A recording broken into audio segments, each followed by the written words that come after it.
여러분 안녕하십니까? 가장 빠른 종합뉴스 뉴스큐 시작합니다. 국민의힘 전당대회 후보 등록 첫날입니다. 양강구도 또 윤심 경쟁이 한창인 가운데 비윤계이자 이준석계인 천하람 당협위원장이 참전하면서 이준석 전 대표의 영향력도 시험대에 올랐습니다. 또 당대표 사법 리스크 속에 밤샘 농성에 1인 시위까지 분주한 민주당까지 국회 취재기자 연결하고 정치 원로 진단으로 이어가겠습니다. 대표적인 온라인 동영상 서비스 넷플릭스가 계정 공유 유료화와 단속에 나설 움직임이 포착되고 있습니다. 오보 소동이 있긴 했는데 관련 내용 짚어보겠습니다. 목요일 뉴스큐 국회로 먼저 가보겠습니다. 이렇게 다음 달이면 차기 당대표를 뽑는 국민의힘은 오늘 후보 등록을 시작으로 본격적인 선거 일정에 돌입했습니다. 민주당은 오늘 의원총회를 열고 이상민 행정안전부 장관에 대한 탄핵소추안을 당론으로 발의할지를 결정할 예정입니다. 취재기자 연결합니다. 권남기 기자. 네, 국회입니다. 네, 먼저 국민의힘 오늘부터 후보 등록을 시작을 했는데 벌써 등록 마친 후보들도 있더라고요. 네, 그렇습니다. 국민의힘은 오늘부터 이틀 동안 전당대회 후보 등록을 진행합니다. 김기현, 안철수, 윤상현, 조경태 의원 등은 잇따라 오늘 오전에 후보 등록을 했습니다. 김기현 의원은 등록 이후 경쟁주자 안철수 의원을 겨냥해 대통령을 자신의 선거에 끌어들여 악용하는 모습은 적절치 않다고 날을 세웠습니다. 대통령을 본인의 당대표 선거에 자꾸 끌어들여서 그것을 악용하는 모습으로 비치는 것은 좋지 않다. 이런 가운데 당내 친윤그룹 핵심으로 꼽히는 장제원 의원은 차기 당 지도부에서 어떠한 임명직 당직도 맡지 않겠다며 사무총장설에 대한 정면 반박에 나섰고, 역시 친윤계 핵심인 이철규 의원은 안철수 의원을 겨냥해 스스로 가짜 윤심팔이를 하는 모습이 볼썽사납다고 강하게 비판했습니다. 자기네들 생각이 맞으면 이게 윤심이다 그러고, 자기 생각하고 다르면 제가 윤심을 왜곡하고 있다 이렇게 얘기하지 않습니까? 그렇게 거짓말을 자꾸 하면 안 된다고 생각하고요. 안철수 의원은 이런 공세에 대해 아마도 최근 자신에게 유리한 여론조사 추세를 보고 불안감을 느껴서 그런 것 같다고, 윤 대통령과 자신은 최상의 조합이라고 맞받았습니다. 어떻게 하면 당을 발전시킬 수 있는 정책과 비전이 있을지 저는 그걸로 대결을 했으면 합니다. 진심이 아니었으면 단일화 안 했겠죠. 친 이준석계로 분류되는 천하람 순천갑 당협위원장은 내일 후보 등록을 할 예정인데, 오늘 아침 라디오에선 김기현, 안철수 두 후보를 겨냥해 모두 날쌘 비판을 쏟아냈습니다. 내가 유리하다 아무리 얘기해봤자 그렇다고 해서 총선 승리하는 거 아니에요. 단체로 막 연판장 돌리고 하는 거, 이런 것들, 그게 과연 정치입니까? 이번 후보 등록으로 당대표와 함께 지도부를 구성하는 최고위원 주자들의 윤곽도 점차 드러나는 가운데, 컷오프는 당대표 4명, 최고위원 8명 초과 등 후보자 수에 따라 진행 여부가 결정됩니다. 네, 민주당은 이상민 장관에 대한 탄핵안 그리고 김건희 여사에 대한 특검 동시에 추진하고 있다고요? 네, 그렇습니다. 민주당은 오늘 오후 본회의 뒤에 의원총회를 열고 이상민 행정안전부 장관 탄핵소추안을 발의할지 논의하고 있습니다. 지난해 윤석열 대통령이 사실상 거부했던 해임안에 이어 탄핵안을 시도하는 건데, 만약 의결된다면 헌법재판소 탄핵 심판으로 이어집니다. 민주당은 이와 함께 국회 1인 시위와 농성, 밤샘 토론 등 김건희 여사 주가 조작 의혹 특검과 관련한 여론전도 계속하고 있습니다. 이상민 장관 탄핵과 김건희 여사 특검을 동시에 추진하며 공세에 나선 건데, 이런 가운데 이재명 대표는 대북 송금 보고 의혹 등에 대해 소설에 불과하다고 일축했습니다. 유아영 후지사에게 보고받으신 적 없으십니까? 참 소설 가지고 자꾸 그러시는 것 같아요. 그 김성태와 통화해서 고맙다는 말도 하셨다는데 전혀 기억이 안 나십니까? 소설 가지고 자꾸 그러지 마시죠. 반면 여당은 이재명 대표가 경기도지사 시절 추진한 대북 사업이 쌍방울 주가 조작에 이용됐다는 의혹을 제기했습니다. 또 야당의 김건희 여사 특검 주장에 대해선 지난 정권도 기소를 못했던 사건이라며 강경파가 무리한 주장을 할수록 민심과 멀어질 것이라고 경고했습니다. 어디든지 강경파가 조직 전체를 망칩니다. 민주당이 연속해서 선거에 패배한 원인이 어디에 있는지 아직도 잘 알지 못하고 있는 것 같습니다. 이번 주말 장애투쟁 등 검찰의 이재명 대표 수사에 맞서는 민주당의 행보가 빨라지는 가운데 여당이 김건희 여사 특검에 정면으로 반발하면서 여야 공방은 앞으로 더욱 거세질 것으로 보입니다. 지금까지 국회에서 전해드렸습니다. 네, 그런가 하면 국민의힘 차기 당대표 선거에서 안철수 의원이 당대표 적합도와 가상 양자 대결 등에서 경쟁자인 김기현 의원을 오차범위 밖에서 앞선다는 여론조사 결과도 나왔습니다. 잠깐 보시죠. 여론조사 전문기관인 엠브레인 퍼블릭, 또 K-스탯 리서치, 코리아 리서치, 한국 리서치가 지난달 30일부터 사흘 동안 전국 18세 이상 국민의힘 지지층 363명에게 국민의힘 차기 당대표로 가장 적합한 인물을 물었습니다. 그 결과 안철수 의원이 34%, 김기현 의원이 20%, 또 황교안 전 미래통합당 대표가 4%로 각각 집계되고 있는데 안철수, 김기현 이 두 사람의 격차는 14%포인트로 플러스 마이너스 5.14%포인트인 오차 범위 바뀝니다. 지지층을 대상으로 한 가상 양자 대결에서도 안 의원은 50%, 김 의원 32% 지지도를 기록해 두 사람의 격차는 오차 범위 밖이었습니다. 전체 지지층 1,001명을 대상으로 한 당대표 적합도 조사에서도 안철수 의원 25%, 김기현 의원 8%, 황교안 전 대표 2% 등으로 안 의원 지지도가 오차 범위를 넘어 김 의원을 앞서는 것으로 조사됐습니다. 자세한 내용은 중앙선거 여론조사심의위원회 홈페이지를 참조하면 됩니다. 지난 대선 과정에서 허위 발언을 한 혐의로 재판에 넘겨진 이재명 더불어민주당 대표가 다음 달 3일 재판에 출석할 전망입니다. 재판부는 오늘 열린 공판 준비 기일에서 이같이 밝혔고 정식 공판인 다음 기일에는 이 대표가 직접 출석할 의무가 있습니다. 이 대표는 재작년 12월 대선 국면에서 한 방송 인터뷰에 출연해 김 전 처장이 하위 직원이라 시장 재직 때는 알지 못했다고 말하는 등 허위 사실을 공표한 혐의로 기소됐습니다. 김성태 전 쌍방울 회장이 지난 대선 결과를 놓고 이화영 전 경기도 평화부지사에게 울분을 토했다고 검찰에 말한 것으로 확인됐습니다. 검찰은 지난해 3월 대선이 끝난 뒤 이 대표가 대선에서 졌고 방북도 못했다며 이 전 부지사에게 울분을 토했다는 취지의 김 전 회장 진술을 확보했습니다. 김 전 회장은 자신이 실망감을 드러내자 이 전 부지사가 자신 앞에서 이 대표와 통화했고 이 대표가 국회의원이나 당대표가 되면 쌍방울이 억울한 일은 없을 거라 전했다고 덧붙였습니다. 네, 그리고 기소되고 3년이 넘었죠. 입시 비리와 감찰 무마 등의 혐의로 재판에 넘겨진 조국 전 법무부 장관에 대한 1심 법원의 판단이 내일 나옵니다. 장관 취임을 전후에 이뤄진 대대적인 검찰 수사로 말씀드린 것처럼 기소된 지 3년여 만입니다. 앞서 검찰은 징역 5년을 구형했습니다. 최민기 기자입니다.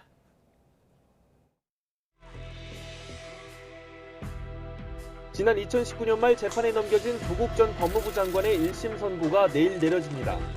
기소된 지 3년 2개월 만입니다. 조 전 장관은 검찰의 표적 수사로 단정하고 모든 혐의를 줄곧 부인해왔습니다. 작년 제가 법무부 장관으로 지명된 후에 저를 최종 목표로 하는 검찰의 전방위적 저인망 수사가 있었습니다. 마침내 기소까지 되었습니다. 고통스러운 시간이었습니다. 조 전 장관 혐의의 핵심은 아내 정경심 전 교수와 마찬가지로 자녀 입시비리 의혹과 관련한 업무방해와 허위 공문서 작성 등입니다. 딸 장학금 명목의 뇌물수수와 사모펀드 비리 의혹, 또 자택과 동양대 PC 반출 등 증거 조작과 은닉, 별도로 기소된 유재수 전 부산시 경제부시장에 대한 감찰 무마 혐의도 적용됐습니다. 구체적인 혐의로만 따지면 12개에 달합니다. 정 전 교수가 이미 대법원에서 딸 입시 비리와 사모펀드 비리 일부 혐의에 대해 유죄가 확정된 만큼 이와 관련한 조 전 장관의 공모 범위를 재판부가 어디까지 인정할지도 쟁점입니다. 조 전 장관은 정 전 교수의 유죄 확정 이후에도 공모 관계를 부인해왔습니다. 앞서 결심 공판에서 검찰은 조 전 장관에게 징역 5년과 벌금 1,200만 원을 선고해달라고 요청했고 조 전 장관은 법무부 장관을 수락한 후과가 상상을 초월했다며 그간의 삶이 생지옥 같았다고 최후 진술하기도 했습니다. 이제 3년 만에 재판 마무리했는데 한 말씀만 좀 부탁드리겠습니다. 잠깐만요. 한 말씀만 좀 부탁드릴게요. 검찰 징역 5년 구형했는데 이에 대해서 좀 한 말씀만 좀. 아들 입시 비리 혐의로 다시 재판에 넘겨진 정 전 교수와 뇌물을 건넨 혐의를 받는 노환중 전 부산의료원장, 감찰 무마 의혹에 연루된 백원우 전 민정비서관과 박형철 전 반부패 비서관도 함께 1심 선고가 내려집니다. 3년 넘게 이어진 법적 공방 속에 담당 재판부가 교체되기도 했던 만큼 법원 판단에 이목이 쏠리고 있습니다. YTN 최민기입니다. 민주당 황운하 의원을 향해 직업적 음모론자라고 발언해 고소당한 한동훈 법무부 장관이 경찰에서 무혐의 처분을 받았습니다. 경찰은 최근 한 장관의 모욕 혐의가 성립되지 않는다고 판단해 불송치 경처를 내렸습니다. 지난해 11월 황 의원이 국회에서 이태원 참사 배경 가운데 법무부가 추진한 마약과의 전쟁 방침이 있었다는 취지로 발언하자 한 장관은 황 의원 같은 직업적 음모론자가 국민적 비극을 이용해 정치 장사를 한다고 말했습니다. 네, 새해 첫 달 물가가 5% 넘게 오르면서 5% 이상의 고물가 행진이 9개월째 이어졌습니다. 전기, 가스, 수도 요금이 28% 이상 급등하면서 통계 작성 이후 가장 큰 폭으로 상승한 영향이 컸습니다. 정부와 한국은행은 당분간 물가 불확실성이 클 것으로 전망하고 있습니다. 오인석 기자입니다. 공공요금 인상의 후폭풍이 1월 소비자 물가에 고스란히 반영됐습니다. 1월 전기가스 수도요금은 1년 전보다 28.3% 급등해 별도 통계 작성이 시작된 2010년 이후 가장 많이 올랐습니다. 지난해 4월과 7월, 10월에 이어 올해 첫 달에도 인상된 전기요금의 영향이 컸습니다. 1월 전기료는 전월 대비 9.2%, 지난해 같은 달보다는 29.5%가 뛰었습니다. 도시가스는 36.2%, 지역 난방비도 34% 올랐습니다. 전기, 수도, 가스의 기여도가 지난달에 비해서 0.1% 상승하였습니다. 상승폭의 거의 대부분 이상을 전기료가 차지하고 있다고 보시면 될 것 같습니다. 공업 제품은 6% 올랐는데 경유와 등유는 여전히 높은 상승률을 이어간 반면 휘발유는 내렸습니다. 가공식품 중에는 빵과 스낵과자, 커피 등이 많이 올랐습니다. 농축수산물은 한파의 영향으로 1.1% 올랐는데 오이와 파, 닭고기 등은 오름폭이 컸지만 쌀과 딸기는 내렸습니다. 소비자 물가는 3개월 만에 상승폭이 확대되며 9개월째 5% 이상의 상승률이 이어졌습니다. 물가도 당분간 높은 수준을 유지할 것으로 예상되는 등 불확실성이 여전히 높아 긴장의 끈을 늦출 수 없는 상황입니다. 고물가 등으로 기준금리를 지난달 3.5%로 인상한 한국은행은 2월 물가 상승률도 5% 내외가 될 것으로 내다봤습니다. 국내외 경기 흐름과 물가의 불확실성이 큰 상황으로 진단한 겁니다. YTN 오인석입니다. 네, 지난해 세 차례에 이어서 올해 1월에도 전기요금이 인상되면서 이번 달 받게 될 전기요금 청구서가 4인 가구 기준으로 지난해 같은 기간보다 11,000원 정도가 오를 것으로 예상되고 있습니다.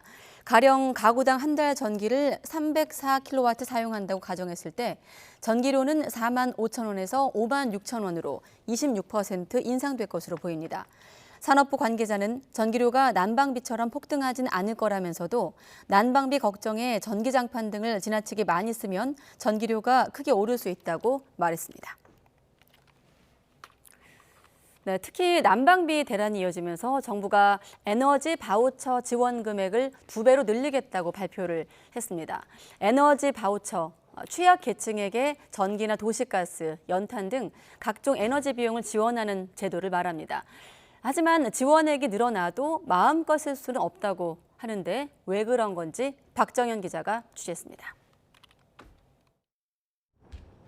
기초생활수급자인 원모 씨는 하루 한 번 씻을 때를 제외하고는 난방을 틀지 않습니다.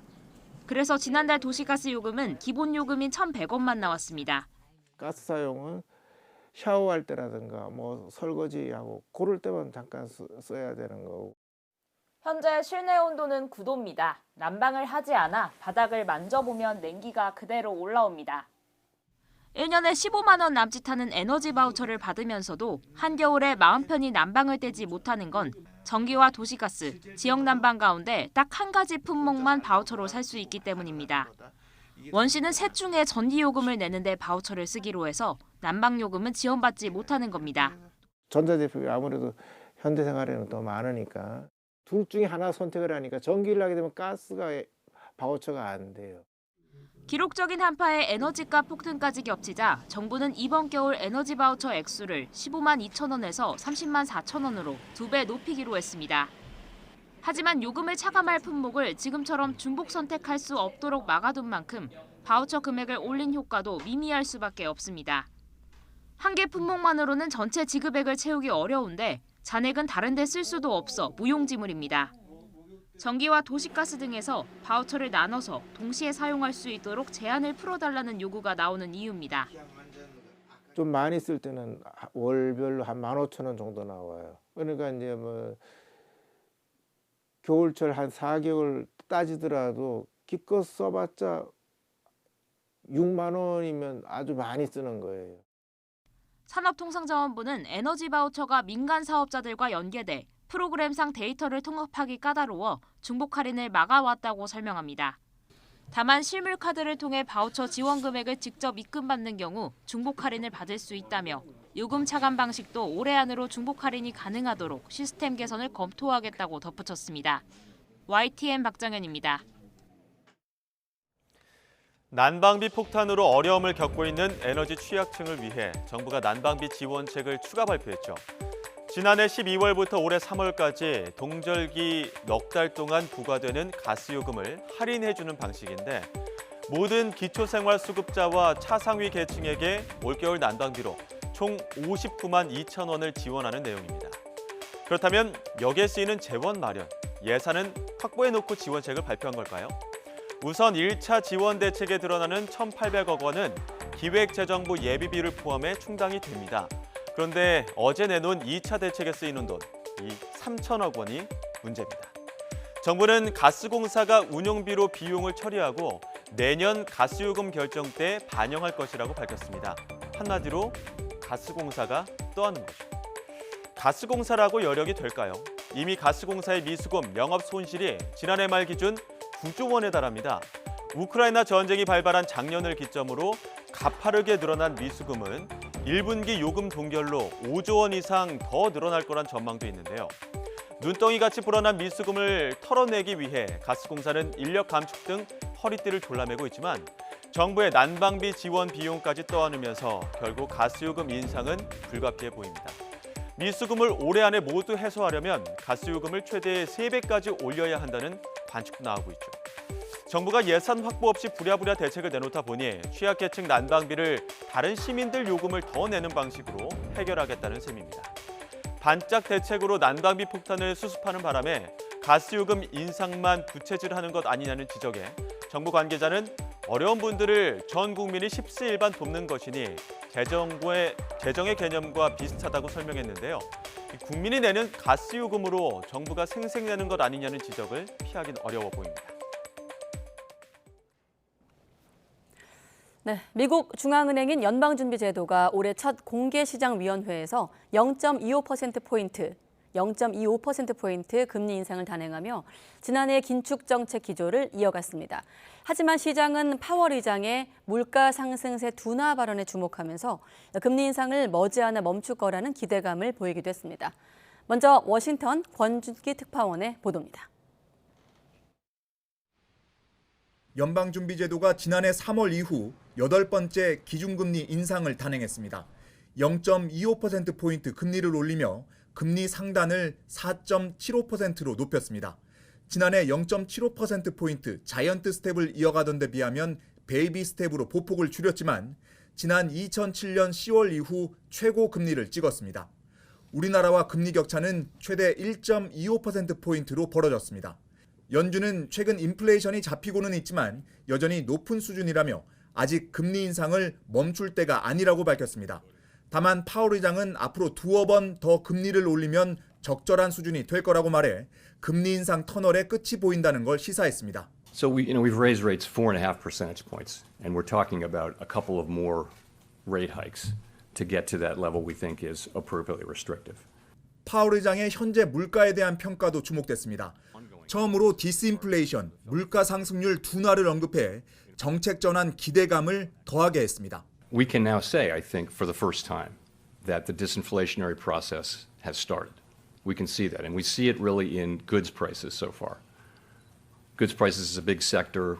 연준의 금리 발표 전까지만 해도 하락세를 이어가던 뉴욕 증시는 파월 의장의 물가 발언 직후 상승세로 돌아섰습니다. 나스닥이 2% 급등하는 등 미 증시 3대 지수 모두 상승 마감했습니다.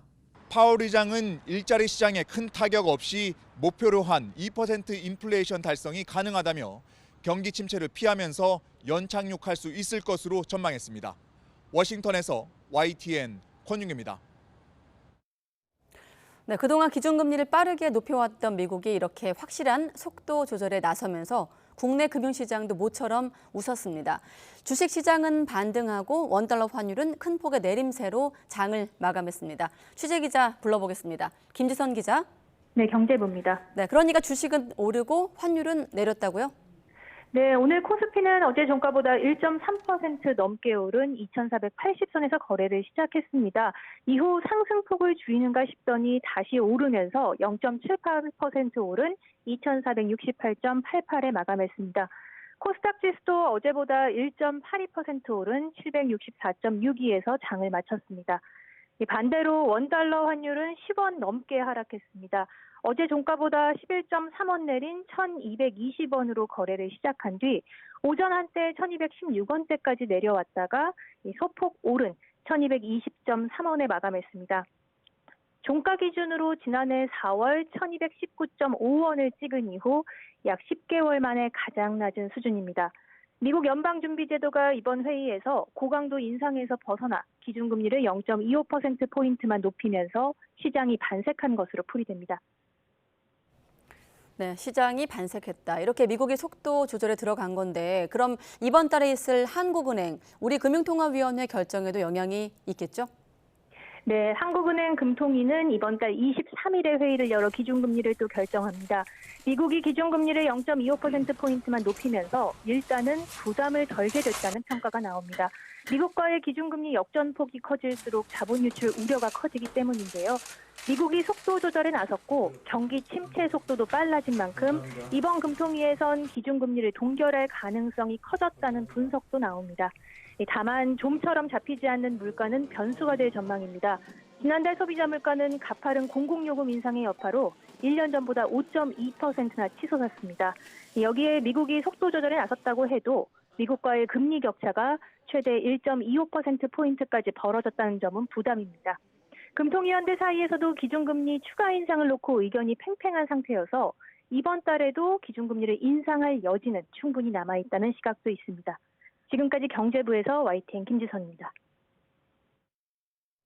네, 김지선 기자가 모처럼 우리 증시가 웃었다고 표현했는데 미국 연방준비제도가 이번엔 이렇게 확실하게 속도 조절에 나섰습니다. 네, 연방공개시장위원회 FOMC에서 기준금리를 0.25%포인트만 높인 건데요. 국내 통화 정책에도 영향이 적지 않을 전망입니다. 이번엔 경제부 조태현 기자와 관련 내용 짚어보겠습니다. 어서 오십시오. 네, 안녕하세요. 네, 0.25%포인트 기준금리 숫자로는 굉장히 오랜만에 보는 숫자인데 그렇죠. 기조가 바뀐 건가요? 지난해 초까지 미국의 기준금리가 얼마였냐? 하단이 0%였습니다. 네. 그리고 상단이 0.25%이니까 사실상 제로금리였죠. 그리고 지난해 3월부터 기준금리를 높이기 시작했는데요. 지난해 연말 기준금리 상단이 4.5%까지 올라왔습니다. 그러니까 9개월 만에 4.25%포인트나 빠르게 오른 거예요. 그 과정에서 소위 말하는 자이언트 스텝, 75bp를 한꺼번에 올리는 것도 4차례가 연속이 있었고요. 네. 그런데 이번에는 말씀하신 것처럼 25bp를 올렸고 또 지난해 12월 그때도 50bp, 그러니까 빅스텝, 베이비 스텝 정도로 확실하게 속도 조절을 하고 있다. 이렇게 볼 수 있겠습니다. 자, 그러면 현상은 속도 조절이고 네. 더 중요한 건 그 안에 담긴 내용이겠죠. 파월 의장의 그 연설 내용에 역시 관심이 많이 쏠렸는데요. 이번에 등장한 게 디스인플레이션이라는 단어입니다. 딱 들어도 인플레이션의 반대말 같죠.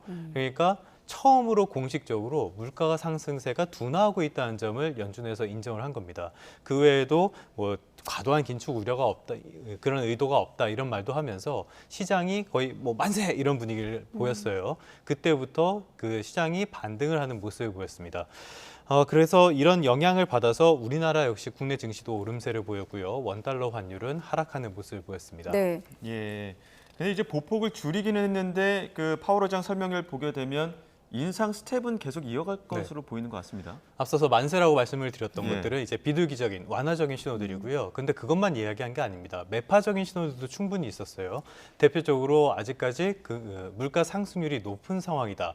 그래서 두어 번 정도, 커플이라는 표현을 썼거든요. 두어 번 정도 기준금리를 더 올려야 된다. 이런 이야기도 있었습니다. 예. 그리고 금리 인하는 아직 시기상조라는 이야기도 있었고요.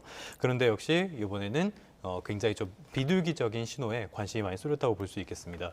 어찌됐든 지금 상황을 봤을 때는 앞으로 연준이 25bp 정도, 그러니까 0.25%포인트 정도로 이렇게 차츰차츰 금리를 올릴 것으로 봐야지 그 이상으로 금리를 급하게 올릴 가능성은 별로 없다고 봐도 될 것 같습니다. 예. 실제로 미국 CME 그룹에서 제공하는 페드워치라는 그 웹사이트가 있는데요. 네. 그쪽을 보니까 다음 3월 FOMC에서 기준금리를 25bp 올릴 가능성을 한 85% 정도로 보고 있더라고요. 그런데 시장 참여자 중에 재미있는 거는 15% 정도는 동결로 예상을 하고 있었습니다. 그러니까 어찌됐든 지금도 미국의 기준금리 인상의 거의 정점에 다가온 것만은 확실해 보인다고 할 수 있겠습니다. 그래서 지금 시장에서 관심을 갖는 게 뭐냐? 만약 그 3월 FOMC에서 한 번 더 기준금리를 올릴 것이냐, 아니면 3월에 이어서 5월까지 기준금리를 올리고 끝낼 것이냐, 여기에 지금 관심이 많이 쏠린 상태라고 보면 될 것 같습니다. 그렇다면은 지표를 봐야겠죠. 지금 가장 중요한 건 역시 소비자 물가 지수가 어떻게 움직이느냐가 될 것이고요. 네. 두 번째는 고용 지표가 될 겁니다. 지금 미국의 실업률이 한 3.5% 정도가 되거든요. 그러니까 사실상 완전 고용 상태라고 볼 수 있습니다. 그럼 실업률이 낮으면 좋은 거 아니야?라고 말씀하실 수 있는데 뭐 좋기야 좋죠. 예. 근데 우리나라와의 이 경제 구조 차이는 좀 보셔야 될 것 같습니다. 우리나라는 실업률이나 이런 거에 따라서 물가에 따라서 실업률, 그 임금이 그렇게 크게 변하는 나라가 아닙니다. 연공서열제라고 하죠. 근데 미국은 1년이면 1년, 2년이면 2년 이런 식으로 계약직이 많습니다. 그렇다 보니까 물가가 오르면 그만큼 임금도 올라가게 되고요. 소득이 늘었으니까 그만큼 소비도 늘리게 되겠죠. 이게 물가를 다시 자극하는 이런 효과가 있습니다. 그래서 연준에서 계속 고용 지표를 중요하게 보는 건데요. 이런 지표들이 이제 영향을 좀 미칠 것으로 보이고요. 네. 그런데 이제 또 갭은 또 있습니다. 연준에서는 두어 번 더 올릴 거라고 이야기를 했지만 시장에서는 두어 번이나 올리겠어? 한 번 정도 올리고 끝나겠지. 그리고 하반기부터는 금리 인하하겠지. 이런 전망도 나오고 있거든요. 이런 서로 견해의 차이가 있기 때문에 금융시장의 변동성이 이만큼 커질 가능성도 있다는 거는 염두에 두실 필요가 있겠습니다. 네, 아무튼 조 기자가 아까 현상이라고 말했던 부분, 미국이 기준금리를 0.25%포인트만 높이면서 우리로서도 이제 23일 금통위를 열 예정이기 맞습니다. 때문에 예. 부담을 덜었습니다만 아까 김지선 기자가 말한 대로 소비자 물가 상승률 발표라 좀 맞물려 봐야 될 것 같아요. 지난달 소비자 물가 상승률 발표가 오늘 있었거든요. 네. 근데 보셨겠지만 상당히 좀 안 좋게 나왔습니다. 1년 전보다 5.2%가 올랐어요. 네. 지난해 12월 소비자 물가 상승률이 5%였거든요. 그러니까 다시 오름폭이 확대되는 모습을 보였습니다. 네. 그러면은 국제 유가도 최근에 조금 잡힌다 이런 소식들이 있는데 왜 이렇게 물가가 많이 올랐냐? 공공요금이 공공요금? 가장 큰 영향을 미쳤습니다. 지금 나오고 있지만은 지금 전기 가스 수도가 28.3%나 올라서 이게 통계 작성 이후 가장 큰 폭으로 올랐거든요. 이미 체감하고 있는 부분이고요. 맞습니다. 네. 지금 난방비 폭탄 이렇게 이야기를 하고 있잖아요. 이게 가스 요금이 올랐기 때문에 이런 건데 이런 문제가 있었습니다. 그래서 전체 물가에서 전기와 가스, 수도 요금이 차지하는 비중도 계속 커지고 있고요. 네. 공공 요금이 오르다 보니까 이 농산물이나 석유류 같은 걸 뺀 근원 물가라고 하는 물가, 이 지수도 올랐습니다. 그러니까 전반적인 물가의 기조적인 흐름 자체가 아직까지 계속 오름세를 보이고 있다. 이렇게 이해를 하시면 되겠습니다. 그러면 이거 자체로도 문제인데요. 더 네. 문제가 되는 것도 있습니다. 에너지 가격이 오르면은 기대 인플레이션율이라는 것도 같이 오르게 돼 있습니다. 이건 뭐냐면요. 경제 주체들, 그러니까 우리 같은 뭐 가정, 기업 같은 곳들 이런 곳이 바라본 앞으로의 물가 전망을 말하거든요. 예. 에너지 가격이 오른다고 하면은 이 기대 인플레이션율이 오르고요. 그렇게 되면 기업들도 앞으로 물가가 오를 테니까 물건값을 올리지. 이렇게 돼서 실제로 물가로 연결이 되는 지표가 기대 인플레이션율입니다. 그래서 이 부분에 대해서도 지금 좀 걱정이 많은 상태라고 볼 수 있겠는데요. 그래서 한국은행이나 정부 역시 이번 달에도 소비자 물가 상승률이 한 5% 내외를 기록하지 않겠냐 이렇게 전망을 하고 있습니다. 예, 물가도 잡히지 않고 국내 경기도 좀처럼 나아지지 않고 있는 상황인데 국내 경제 상당 부분 차지하고 있는 반도체 산업도 성적표가 그렇게 좋지 않습니다. 우리나라 하면 역시 반도체의 나라죠. 예. 지난해 수출 전체에서 반도체가 차지하는 비중이 한 19% 정도가 됐습니다. 네. 혹시 2위가 어딘 줄 아시나요? 2위는 석유 제품이고요. 3위는 이게 석유 화학입니다. 그리고 4위가 자동차거든요. 긴장하게 근데, 만드시네요. 예, 압도적으로 반도체 비중이 크다고 보시면 되겠습니다. 예. 그런데 우리나라는 대외 의존도가 높은 나라죠. 수출입 비중이 크다는 뜻입니다. 이 말은 반도체 경기가 꺾이면 전체 경제가 굉장히 큰 타격을 받는다. 이렇게 볼 수 있겠습니다. 예. 자, 지금 나오고 있는데 지난달에 무역 수지가 굉장히 크게 나왔어요. 100억 달러가 넘은 게 사상 처음이거든요. 이렇게 상황이 안 좋았습니다. 그럼 왜 이렇게 안 좋았냐? 반도체가 나빴어요. 44.5%나 줄어드는 모습을 보였습니다. 이렇게 줄어들다 보니까 기업들 실적도 안 좋았겠죠. SK하이닉스가 10년 만에 분기 적자를 냈고요. 삼성전자도 반도체 부문이 영업이익을 내긴 했는데 2,700억 원으로 가까스로 이익을 내는 정도에 그쳤습니다. 자, 그러면 이렇게 왜 안 좋았냐? 여기 뭐 크게는 한 두 가지 정도 이유를 들 수 있을 것 같아요. 하나는 기준금리를 급하게 올리다 보니까 이것들이 수요에 영향을 줘서 경기가 나빠지고 이런 것들이 전반적인 수요에 악영향을 주면서 가격이 떨어졌기 때문이다. 이런 것이 하나 있을 거고요. 네. 또 하나는 구조적인 문제가 있지 않을까 싶습니다. 최근에 그 TSMC라는 회사 많이 들어보셨죠? 타이완에 있는 회사인데 여기는 파운드리라는 회사입니다. 이게 뭐냐면은 반도체 작업은 크게 따지면 두 가지로 나뉘어요. 하나는 설계, 하나는 제작. 그래서 설계만 하는 회사는 공장이 없다고 해서 팹리스라고 부르고요. 그리고 설계는 하지 않고 제작만 하는 애들은 파운드리라고 부릅니다. 이 회사가 대만에 있는데 타이완 쪽이 이 파운드리에 굉장히 강점을 가지고 있어요. 우리나라 기업들이 따라간다고 하지만 지금 이게 쉽지가 않은 상황이거든요. 그러다 보니까 우리의 산업 경쟁력이 지금 조금씩 밀리고 있는 게 아니냐 이런 우려가 나오고 있습니다. 그래서 해결을 빨리 해야 되는데 일단 정부가 많이 노력을 해야겠죠.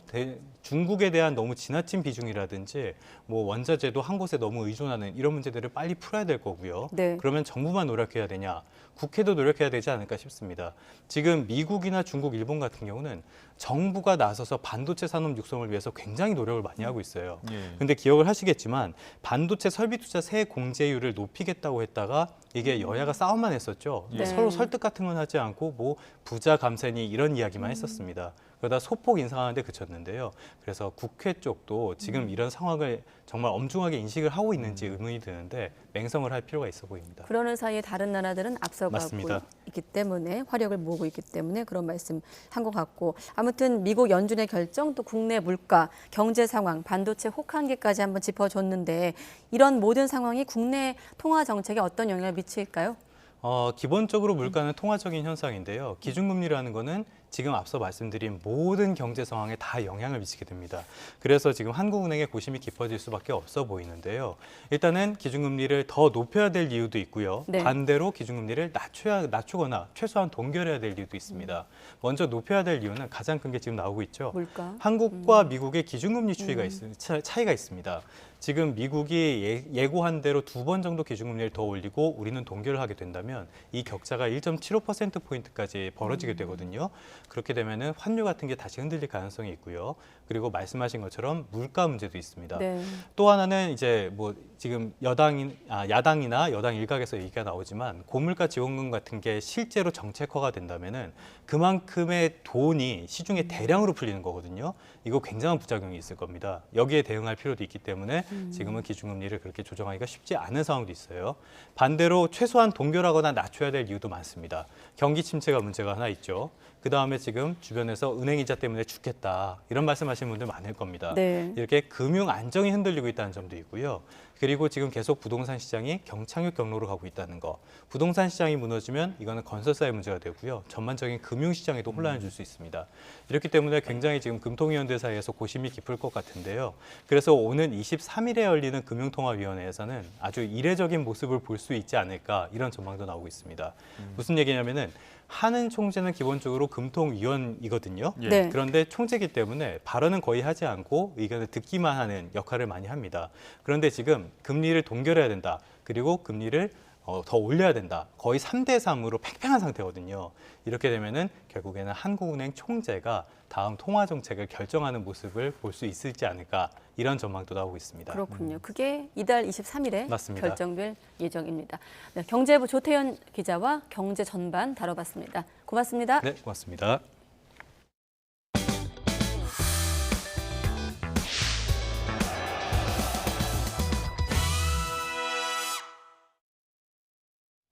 깡통 전세 등 전세 사기로 피해가 확산하자 정부가 매매가의 100%까지 전세금 반환 보증하던 것을 90%까지 축소하기로 했습니다. 또 안심 전세 앱을 출시해 집주인 정보를 투명하게 공개하고 적정한 전세가를 제공해 전세 사기를 방지할 예정입니다. 이동우 기자가 취재했습니다. 지난해 이른바 깡통 전세 등으로 인한 전세 보증 사고액은 1조 2천억 원으로 전년에 비해 2배 이상 급증했습니다. 전세 사기 검거 건수도 3배 이상 급증했고 공인중개사가 가담한 사례도 다수 적발됐습니다. 특히 집값을 정확히 알 수 없는 신축 빌라에서 집값의 100%까지 가입 가능한 전세금 반환 보증을 악용해 깡통 전세를 양산한 경우가 많았습니다. 정부는 이에 따라 보증 대상 전세가율을 100%에서 90%로 하향 조정하기로 했습니다. 우선 보증 대상 전세가율을 현행 100%에서 90%로 하향 조정하고 시세 부풀리기를 차단하는 등 전세 보증금 반환 보증 제도를 튼튼하게 보완하여 전세 보증금을 활용한 무자본 갭 투자를 근절하겠습니다. 다만 이미 계약을 체결한 임차인 보호를 위해 유예 기간을 부여합니다. 가격 등 전세 관련 중요 정보를 투명하게 하는 방안도 마련했습니다. 안심 전세 앱을 출시해 신축 빌라 등의 시세와 보증금 미반환 전력이 있는 악성 임대인 명단, 집주인의 세금 체납 이력 등 전세 사기 위험 사전 진단을 위한 각종 정보를 제공합니다. 또 빌라 등 전세 계약과 관련한 정보를 입력하면 정확한 시세와 전세가율 등은 물론 적정한 전세 가격까지 제시합니다. 발품을 팔아야 했던 여러 기관의 여러 문서들에 대해서도 앱 속에서 클릭 하나로 모두 해결할 수 있도록 제공을 하겠습니다.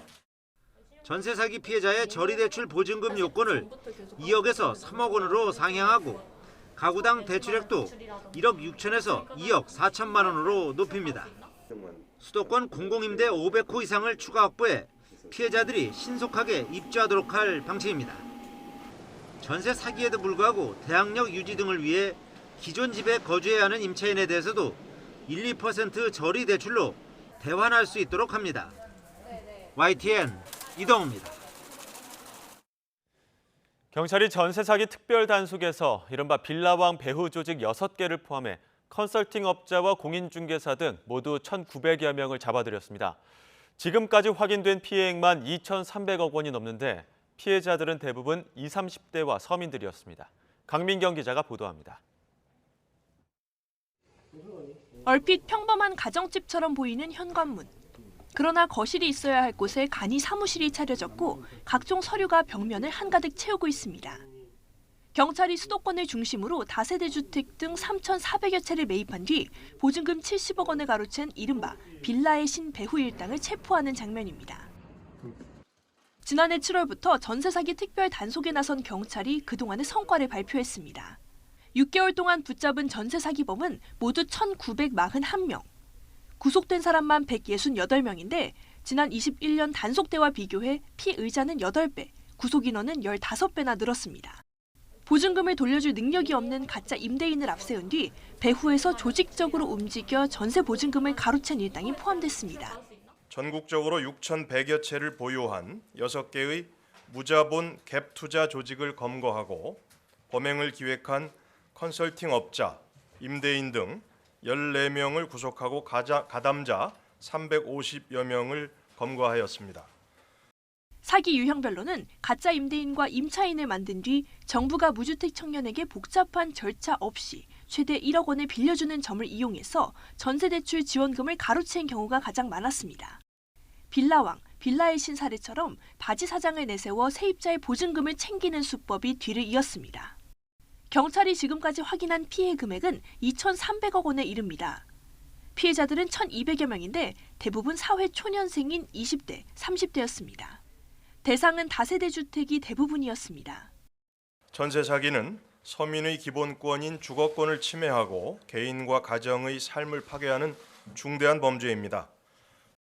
최근 부동산 하락세가 이어져 피해가 더 늘어날 걸로 보이는 만큼 경찰은 전세 사기 특별 단속 기간을 6개월 더 연장할 계획입니다. 검찰 역시 조직 범행으로 번진 전세 사기에 대해서는 직접 수사하고 사안이 중대할 경우 재판에서 최대 징역 15년까지 구형하겠다고 강조했습니다. YTN 강민경입니다. 네, 오늘부터 시작되는 후보자 등록과 함께 국민의힘 38 전당대회 레이스가 본격화하고 있습니다. 오는 토요일 장외 집회를 예고한 민주당은 정부 여당을 향한 압박 수위를 끌어올리고 있습니다. 전국의 이슈를 짚어보기 위한 정치 큐. 오늘은 이재호 국민의힘 상임고문 또 이상민 의원 두 분과 함께하겠습니다. 안녕하십니까? 네, 안녕하세요. 안녕하십니까? 네, 마이크 차시면서 말씀이 잘 안 끊어져갖고 제가 또 오늘도 웃으면서 시작을 했는데 국민의힘 얘기부터 하겠습니다. 오늘 두 분이 하실 말씀이 많아. 보이는데 일단은 나 전 의원 빠지고 유승민 전 의원도 불출마를 하면서 양강 구도로 재편됐습니다. 예. 네, 국민의힘 전당대회 구도 어떻게 평가하십니까? 지금 이제 컷오프가 누가 되느냐가 문제인데 네. 뭐 4명이 누가 된다 하더라도 양강 구도는 안철수, 김기현 뭐 이 구도는 굳어지는 거죠. 굳어지는데 네. 컷오프를 안 당하고 올라오는 사람들이 표를 어느 정도 가져갈 수 있을까가 문제인데 그러나 뭐 큰 대세는 지장 없을 양강 구도를 흔들기에는 네. 아마 역부족일 거예요. 네, 지금 나 전 의원 변수, 유승민 전 의원 네. 변수가 빠졌는데 단도직입적으로 누구한테 좀 더 유리해 보입니까? 구도상으로. 제가 볼 땐 윤석열 대통령 뭐 흡족하게 하는 그 분이 더 유리하지 않을까. 왜냐하면 이번 국민의힘의 전당대회는 윤심 경쟁이다. 윤심 대 윤심이다. 네. 그리고 뭐 심하게 얘기하면 윤심 재롱떨기 뭐이기 때문에 누가 더 이제 본인들은 아니라고 하고 뭐 기라고 하고 뭐 이러지만 네. 어쨌든 윤심 대 윤심. 그렇다면 제가 볼 때는 뭐 지금까지는 김기현 그 의원이 조금 더 윤심에 가깝게 있다고 자타 공인하지 않을까 싶습니다. 네. 누가 더 대통령을 흡족하게 하는가라고 이상민 의원께서 화두를 던지셨는데 그래서일까요? 두 사람 간의 공방도 날이 갈수록 치열해지고 있습니다. 잠깐 들어보겠습니다. 나경원 전 대표가 불출마하게 된 과정에서 조금 반감이 생겼던 분들도 계실 테고 또 유승민 전 대표가 지금 불출마 선언을 했으니까 아무래도 유승민 전 대표가 가졌던 그 대통령에 대한 어떤 그 반대 정서, 대통령에 대한 강력한 비판의 의지 이런 것들이 그 안철수하고 겹치지 않습니까? 안철수 후보는 대통령하고는 좀 이렇게 이 반대쪽 입장에 있는 분이시니까. 일단은 대통령께서 윤심이 없다고 말씀하셨습니다. 근데 대통령 뜻이 자기에게 있다고 이야기한 분이 있지 않습니까? 대통령 뜻과 그건 반하는 거죠. 그분이 누군지는 온 국민이 다 알고 있습니다. 항상 저는 말했습니다. 저는 윤심파리가 아니고 오히려 윤힘 보태는 후보가 되겠다. 네, 윤심파리가 아니라 윤힘 보태는 후보가 되겠다고 안철수 의원 얘기했고 그 앞에 김기현 의원은 유승민 전 의원을 거론했지만 은근히 또 안철수 의원 들으라고 한 얘기 같거든요. 어떻습니까? 김기현 의원이나 김기현 의원 측에서 저런 전략이 지금 그 일선의 당원들에게는 상당히 많은 반감을 가져오고 있어요. 제가 그 지난주 이번 주 총각 그 고향 사람들을 좀 만날 기회가 있었는데 네, 고모님의 고향 사람들. 예. 경북 그쪽 사람들 안동, 영주, 뭐 영양, 봉화, 경주, 포항 뭐 이쪽 사람들을 몇 사람들을 좀 볼 기회가 있었는데 그쪽 분위기는 지금 상당히 안 좋다는 거예요. 너무 윤심파리 정도가 아니라만 너무 윤심을 뒤집어 쓰고 하니까 그게 반감이 좀 많아지고 있다. 그래서 아마 이 경북 지역이나 영남권에는 이의 결과가 나올 거다라는 이야기를 하더라고요. 네. 아주 열성 당원들인데. 그러니까 지금 뭐 김기현 후보는 뭐 윤심을 뒤집어 쓰고 있는 거니까. 근데 억지로 안철수 후보를 반윤으로 윤 대통령하고 아주 반대되는 사람을 몰고 있는데 그게 그렇게 될 수 없는 게 안철수 후보가 후보 단일화를 했지 않습니까? 후보 단일화를 하고 인수위원장을 했는데 대통령하고는 동지적 관계죠. 정치적으로. 그러니까 윤석열 정권을 창출하는데 일종의 그 공동 그 역할을 했다고 이렇게 봐야 안 되겠습니까? 네. 그러니까 안철수 그 저 후보가 뭐 자기는 뭐 윤심하고 같지 않다 뭐 어쩌다 그렇게 한다 하더라도 아무도 안 믿죠. 한 행적이 그 후보 단일화 했고 표 몰아줬고 또 인수위원장 했고 이렇게 했기 때문에 그 윤심 윤핵관이나 윤심을 파는 그 김기현 의원 쪽에서 억지로 안철수 후보를 띄내려고 하는데 또 안철수 후보는 뭐 억지로 안 떠나가려고 또 뭐 억지로 이야기하는데 그러나 말은 안철수 후보 말이 맞습니다. 왜냐하면 나는 윤심을 파는 게 아니고 윤 대통령의 힘을 보태주려고 하는 사람이다.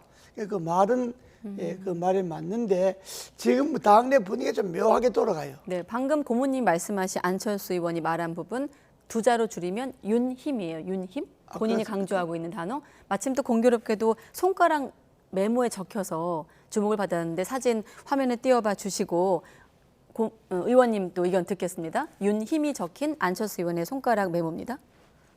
네. 손가락이 그러니까 뭐 저렇게 많이 적어놨지. 저 얼마나 좀 우스꽝스러워요. 지금 그래도 집권 여당의 당 대표를 나선다는 분들이 나는 지금 국민의힘의 어떤 부족한 점을 어떻게 메꾸고 나라 운영하는데 국민의힘의 리더십은 어떻게 발휘할 것이고 정치 개혁은 어떻게 할 것이고 상대당인 그 민주당과의 그런 협업 파트너십은 어떻게 할 것이며 이런 전반적인 좀 굵직굵직한 리더십을 보여주는 것이 있어야 되는데 네. 윤심, 윤임 뭐 이거 하는 거 보면 너무 참 조잡스러워요. 그리고 좀 이렇게 그 국민의힘의 전당대회는 그 국민의힘이 한번 탈바꿈하고 국민들로부터 신뢰를 얻을 수 있는 좋은 행사여야 되는데 네. 오히려 지금 그걸 판을 다 뒤엎고 윤심 논란으로 그 범벅이를 하니까 참으로 매우 혼탁스럽습니다. 네. 그렇습니다. 그 지적이 아주 맞습니다. 지적은 뭐 민주당 어른이지만은 그 지적은 맞는데 제가 봐도 우리 당이 지금 하는 꼴이 좀 한심해요.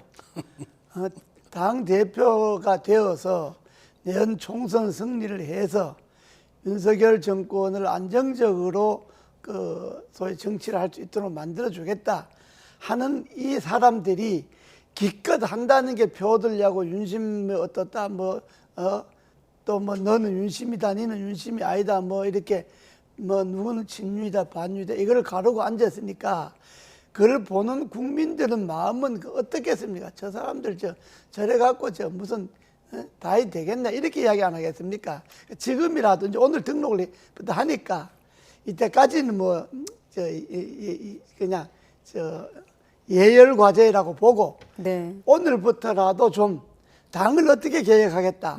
선거법은 어떻게 개혁해서 내년 총선 어떻게 치르겠다. 지금 제기되고 있는 대통령이 제기한 중대선거구제는 난 어떻게 생각한다든지 그리고 지금 경제가 매우 어려운데 이 어려운 경제 난국에서 우리 당은 국민들에게 어떤 것을 제시하겠다든지 뭐 이런 좀 생산적이고 좀 미래지향적이고 뭐 누가 봐도 그거 참 그럴듯하다 뭐 이런 이야기를 좀 해야지 오늘 후보 등록해놓고도 네. 계속 나는 윤심이다 니는 윤심 아니다 이렇게 싸우면요 전당대 끝나고 나도 저대로가 골치 아픕니다. 네. 그 국민의힘의 저런 모습이 국민의힘만 머무르는 게 아니라 상대당인 저희 당한테도 악영향을 줘요. 그 국민의힘이 그러니까 우리 당에서도 지금 대호각성하고 지금 개과천선해야 될 그런 절박한 상황인데도 지금 국민의힘의 저런 모습 보고 안심합니다. 우리의 희망은 국민의힘이다. 똑같으니까 뭐 안심할 것까지는 없지만은. 네, 다시 좀 당권 경쟁을 돌아와서 제가 좀 타이밍을 놓쳤습니다. 두 분 말씀을 너무 깊게 듣다 보니 아까 고모님께서 그럴듯한 생산적인 논의 없이라고 말씀하셨거든요. 네. 그런 과정에서 또 난데없는 논란도 있었습니다. 아까 안철수 의원의 손가락 메모 논란도 있었습니다만 또 양말 해진 양말 관련해 구설도 있었고 또 한 가지 뭐 본인들이 일축하면서 일단락은 됐지만 남진 씨 또 김연경 씨 사진 논란도 있었거든요. 이런 과정은 또 짧게 한번 그런 건 여쭤보면요. 해프닝이죠 뭐. 네, 뭐 본질적인 대선 그건 경선 뭐 기본적인 문제는 아니고. 당권 경쟁은 아닙니다만. 그렇죠. 그건 뭐 본질적인 문제는 아니고 뭐 출마하는 사람이 뭐 저 남진 김연경 같으면 지금 뭐 완전히 최고 인기 면들인데 그 뭐 사진 같이 찍고 싶겠죠. 그리고 또 네. 사진 찍으면 또 선전하고 싶겠죠. 그건 뭐 해프닝이고 다 쓸데없는 짓이고 그런다고 표가 가지도 안 하고 네. 손가락 메모 그건 아주 경제적이지 뭐 조회에다 쓰기보다 손가락에 쓰면 돈 덜 들고 좋은 거지. 그러나 그것도 뭐 해프닝으로 봐야지 그게 뭐 당권 경쟁에 뭐 본질적인 영향 미치지 않습니다. 근데 이제 뭐 비전과 포부와 어떤 리더십 문제를 가지고 예. 서로 갑 있는 그 논쟁을 벌이면 그런 정도 하면 그냥 지나치는 일이라고 할 수 있는데 늘 그 윤심 논란, 유임 논란 뭐 써쓰고 말고 뭐 이렇게 하다가 뭐 양말 구멍난 양말인가요? 뭐 그런 얘기하다가 남진 씨, 뭐 김연경 선수 뭐 이러니까 네. 잘 논다, 잘 놀아 이렇게들 얘기하십니다. 의원님은 남진 씨는 잘 모르세요? 아 남진 씨 잘 알죠. 아, 잘 아세요? 예. 네, 남진 씨한테 확인해도 되겠습니까? 예? 남진 씨한테 친분 관계를 아 확인해도 제가 잘 알지 되겠습니까? 뭐 남진 씨가 저를 아는 거지. 네, 워낙에 남진 씨 그러니까. 어떤 친분을 과시하는 정치인들이 있어서 한번 제가 저런 여쭤봤고요. 논쟁이 국민들을 볼 때는 한심하게 보이는 거예요. 네. 이 얘기는 요 정도 하겠습니다. 자, 그리고 장제원 의원 이 선으로 후퇴하는 듯한 입장 표명이 나오긴 했거든요. 이제 임명직 당직 안 맡겠다 이렇게 강조했고 전당대회 국면에서 마타도어가 난무하고 있다. 장제원 의원의 어떤 목소리는 어떻게 들으셨습니까? 뭐 말은 그때 뭐 거룩하게 하는데 잘 신뢰들을 안 하죠 사람들이. 내 아는 국민의힘 열성 지지자 상당히 유식한 분인데 오늘 전화가 왔더라고. 네. 장제원 의원님 안 맡겠다 그러는데 지난번에도 자기는 뭐 빠진다 그러놓고 계속 또 나왔지 않냐 그러고 뭐 별로 뭐 저런 말에 대해서 별로 신뢰를 안 하죠. 그러니까 뭐 맞고 안 맞고 간에 네. 윤핵관이라는 사람들은 이 전당대회 국면에서는 뒤로 빠지는 게 좋습니다. 안 나타나는 게 좋습니다. 어느 이제 그 집단이고 거기서 힘 있는 또 뭐 권력자라든가 그 주변에 맴도는 사람들은 지금 이재호 고문께서 말씀하신 대로 이렇게 나타나면 나타날수록 마이너스입니다. 저 장제원 의원에서도 제가 국민의힘에 가까운 그런 분들한테 말씀을 들은 바에 따르면 네. 굉장히 밉상이더라고요. 근데 밉상인데 뭐 옳은 소리를 했거나 옳은 처신을 해서 뭐 그런 밉상이 아니고 뭐 이렇게 뭐 호가호위하고 윤석열 대통령 주변에서 결국 윤석열 대통령 흠집내고 한다, 자승자박이다, 뭐 이런 얘기까지 해요. 그런 거는 장제원 의원을 비롯한 소위 윤핵관이라는 분들이 돌아볼 필요 있어요. 뭐 저희 당도 마찬가지일 겁니다. 예. 이재명 대표가 있다면 이재명 대표 주변에 핵심 뭐 이렇게 해가지고 호가호위하는 그런 부류들이 있거든요. 네. 그런 부류들은 결국 이재명 대표나 당도 망치게 하는 그런 자승자박하는 저 분들인데 사실은 도와주는 게 아니죠. 그러니까 내가 윤핵관들인데 제가 한마디 꼭 하고 싶은 게 있는데 노자가 쓴 도덕경을 보면 네. 공을 세웠으면 물러날 줄 알아야 한다. 그 공을 내세워서 행세하려고 하지 말고 공을 세웠으면 물러날 줄 알아야 한다. 네. 그럼 대통령 만드는데 공 세웠으면 좀 물러날 줄도 알아야지. 예. 노자의 도덕경까지 저기 뭐 읊어주셨습니다. 장제원 의원이 자리 탐한 적이 없다고 그랬잖아요. 그건 본인 얘기고 자리 탐한 그런 경우가 그냥 호시탐탐했다. 이런 생각이 들어요. 그러니까 네. 본인이 그런 상황을 다른 사람들이 느끼게 했으면 귀책 사유는 본인한테 있는 겁니다. 네, 아까 두 분께서 나타나면 나타날수록 마이너스라고 그렇습니다. 하셨는데 이준석 전 대표는 어떻습니까? 지금 보면 천하람 당협위원장이 당대표 경선에 참전을 하게 됐고 또 최고위원 출사표로도 이른바 친 이준석계인 김용태 전 최고위원 또 허은하 의원도 출사표를 던졌습니다. 이를테면 이준석의 영향력이 또 시험대 오른 건데 이준석 전 대표 그 뭐 당에 흥행하는 데는 뭐 도움이 될는지 모르지만은 뭐 대세에 큰 영향 없습니다. 흥행에는 도움이 된다. 이준석 대표가 나와갖고 뭐 될 일이 있겠습니까? 싸울 때가 있고 뭐 나설 때가 있고 네. 물러날 때가 있는데요. 이준석 전 당대표는 지난번 국민의힘에서 불법적으로 비합법적으로 당 대표를 놓치려고 할 때 네. 그때 맞서서 대항해야 해서 바로 잡았어야 된다고 생각합니다.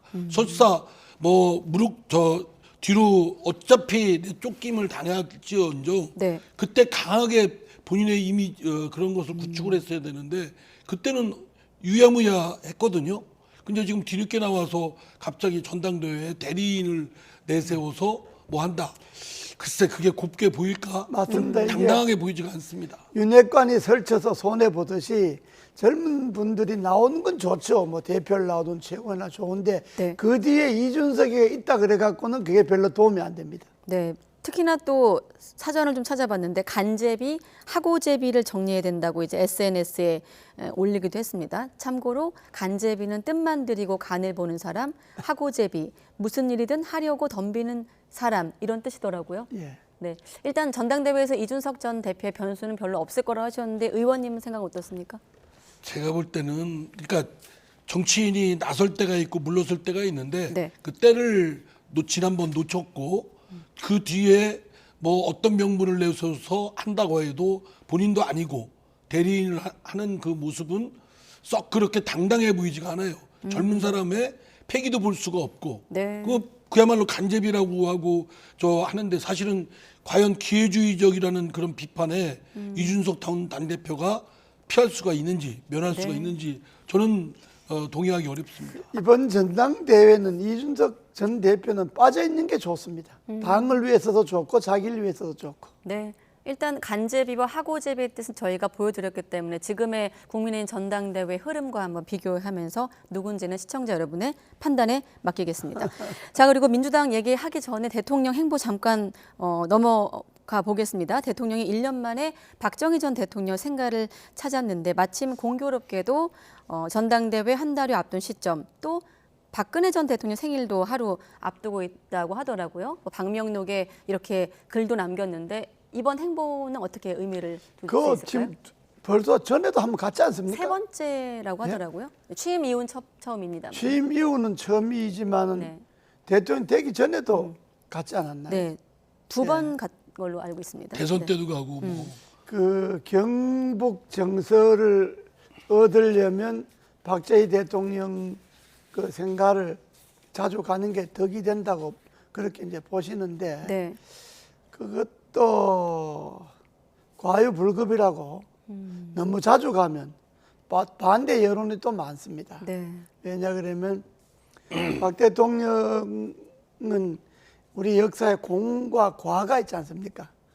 공을 치중하는 분위기는 도움이 되지만은 과를 치중하는 그런 분위기에서는 이게 또 공격의 소재가 되죠. 근데 이번에 가는 건 취임 후에 처음 가는 거니까 네.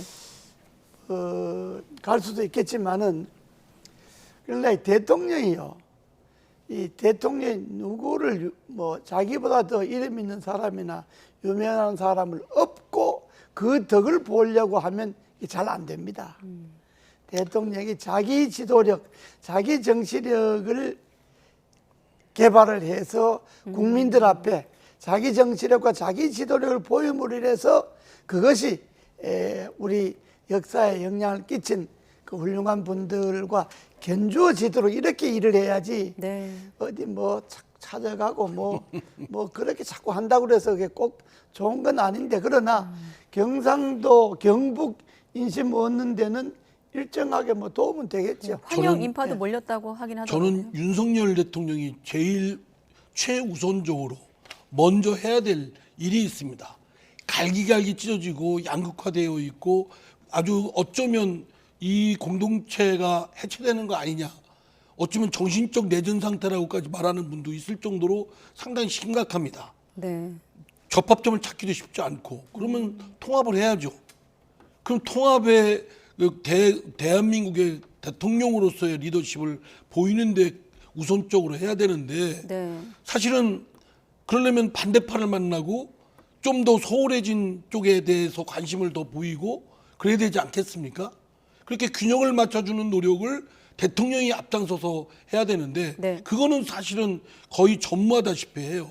그러면 백날 박정희 대통령 쫓아가고 전두환 대통령 가시죠. 뭐 노태우님 가고 그래 봤자 지지세에 아주 그냥 강성들만 뭉치는 데는 도움이 될지언정 대한민국 전체의 대통령으로서 자리매김은 매우 소홀해진다. 오히려 리더십에 구멍이 뻥 뚫린다라는 점을 다시 한번 말씀드리고요. 상기시켜드리고 통합된 대통령으로서의 리더십을 보이는데 우선적으로 해라. 그러려면 무엇보다 반대파에 대한 눈길과 손을 내미는 노력을 해야 된다고 생각합니다. 저렇게 되면 본인의 지도력이 자꾸 작아지는 거지. 자꾸 이렇게 저런 데 다니면 뭐 좋긴 하지만 그러나 아주 냉정하게 우리가 보면 본인의 지도력이 그만큼 좁아지는 거죠. 네, 이 의원님은 반대파에 대한 통합된 리더십 주문하셨고 고문님은 자기 지도력을 발굴해야 된다는 말씀까지 들어봤습니다. 민주당 얘기로 넘어갈 텐데 일단 주말에 이재명 대표가 출석을 했고 또 그 사이에 대북 송금 관련 의혹도 좀 불거진 상황에서 두 분을 목요일에 만났거든요. 자, 검찰 수사와 관련해서 좀 최근의 흐름 어떻게 보고 계십니까? 예, 뭐 참 소란스럽고 상당히 걱정스럽습니다. 어쨌든 저희 당대표와 관련된 문제가 해결의 길미라든가 무고함이 밝혀져서 하나씩 그 짐으로부터 벗어나는 게 아니고 자꾸 예측하지 못한 여러 가지 상황이 벌어지고 이거에 대해서 당까지 이제 소용돌이 어떤 한없는 늪으로 빠지는 듯한 느낌이어서 걱정되는 것도 많고요. 또 국민들 뵙기도 송구스럽습니다. 그런데 이제 검찰의 태도나 검찰의 지금까지의 수사의 여러 가지 쭉 그동안의 경로를 살펴보면 명의는 진짜 의술을 잘하는 명의는 정확하게 환부에 대해서 칼로서 도려내는 겁니다. 그러려면 정확하게 진단하고 정확하게 그 병소를 확인해서 그를 떼내는 의술이 필요하죠. 그런데 지금 검찰이 하는 걸 보면 마구잡이 찔러대는 겁니다. 단적으로 지금 쌍방울 그룹 김성태 회장 전 회장과의 관계에서 불거진 이재명 대표의 사법적 의혹은 그동안 변호사비 대납 문제였어요. 근데 갑자기 또 대북한 송금 문제가 불거져 나오고 지금 변호사비 대납 문제는 쑥 들어왔습니다. 뭐 대장동권도 뭐 한다고 하다가 뭐 그냥 뭐 시간이 더 방대하니까 더 한다고 그랬고 어느 거 하나 매듭진 게 없어요. 그거 보면 칼제비가 의사가 정확하게 어떤 병소를 확인하고 그것만 도려내는 정확한 의술, 명의로서의 의술을 보이는 게 아니라 마구잡이 칼을 찔러대는 겁니다. 그러면 그는 환자를 죽게 하는 거죠. 사람을 목숨을 끊게 하는데 목적이 있는 거 아니지 않습니까? 사람을 어떤 환부가 있다면 책임을 지우고 책임이 없다면 딱 마무리하고 끝내야 되고 저렇게 그냥 마구잡이 무한정 수사를 하면 수사 자체의 신뢰에 있어서도 믿음이 안 갑니다. 어떤 결과를 내놓더라도 검찰이 수사 결과를 수용하는 국민들이 많지가 않을 것이다. 그러면 검찰의 그런 여러 가지 신뢰나 대공신력은 엉망진창 될 겁니다. 그렇습니다. 이재명 대표 입장에서는 제가 볼 때는 지금 뚝은 터졌는데 호미로 막고 있는 거예요. 민주당도 그러고. 뚝이 터졌다고 하는 거는 검찰은 물러설 수가 없는 거예요. 어차피 이재명을 구속하든 안 하든 기소할 수밖에 없는 거예요. 그러면 그 기소할 수 있는 법률적 사안에 대해서 민주당이나 이재명 대표가 그걸 대응할 생각을 해야지. 그냥 정치적으로 뭐 내가 대선에 졌으니까 뭐 불러내가 잡아간다. 검찰은 이재명 대표가 대선에 졌기 때문에 부르는 게 아니라 피의자로 부르는 거예요. 검찰은. 그러니까 그런 소리에 대해서 검찰은 별로 눈도 안 깜짝하는 거예요. 그냥 당신이 피의자니까 부르는 거지 무슨 대선에 졌다고 부르느냐. 그러면 거꾸로 대선에 이겼으면 그러면 이재명 대표는 그러면 이런 수사를 다 뭉개버리겠다는 것밖에 안 되잖아요.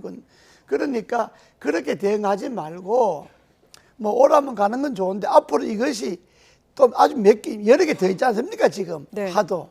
그러니까 그거는 지금 이 의원님 말씀대로 검찰도 뭐 누가 그렇게 이야기했다, 누가 법정에서 이렇게 진술했다, 뭐 이렇게 자꾸 전원 증거나 그런 걸 대지 말고 실체가 있는 증거를 딱 들이대야죠.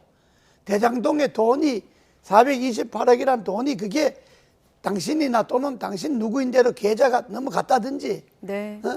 어느 뭐 아니면 구체적인 무슨 약속해 있는 어떤 구체적인 것을 갖다 대고 지금 할 때가 됐지.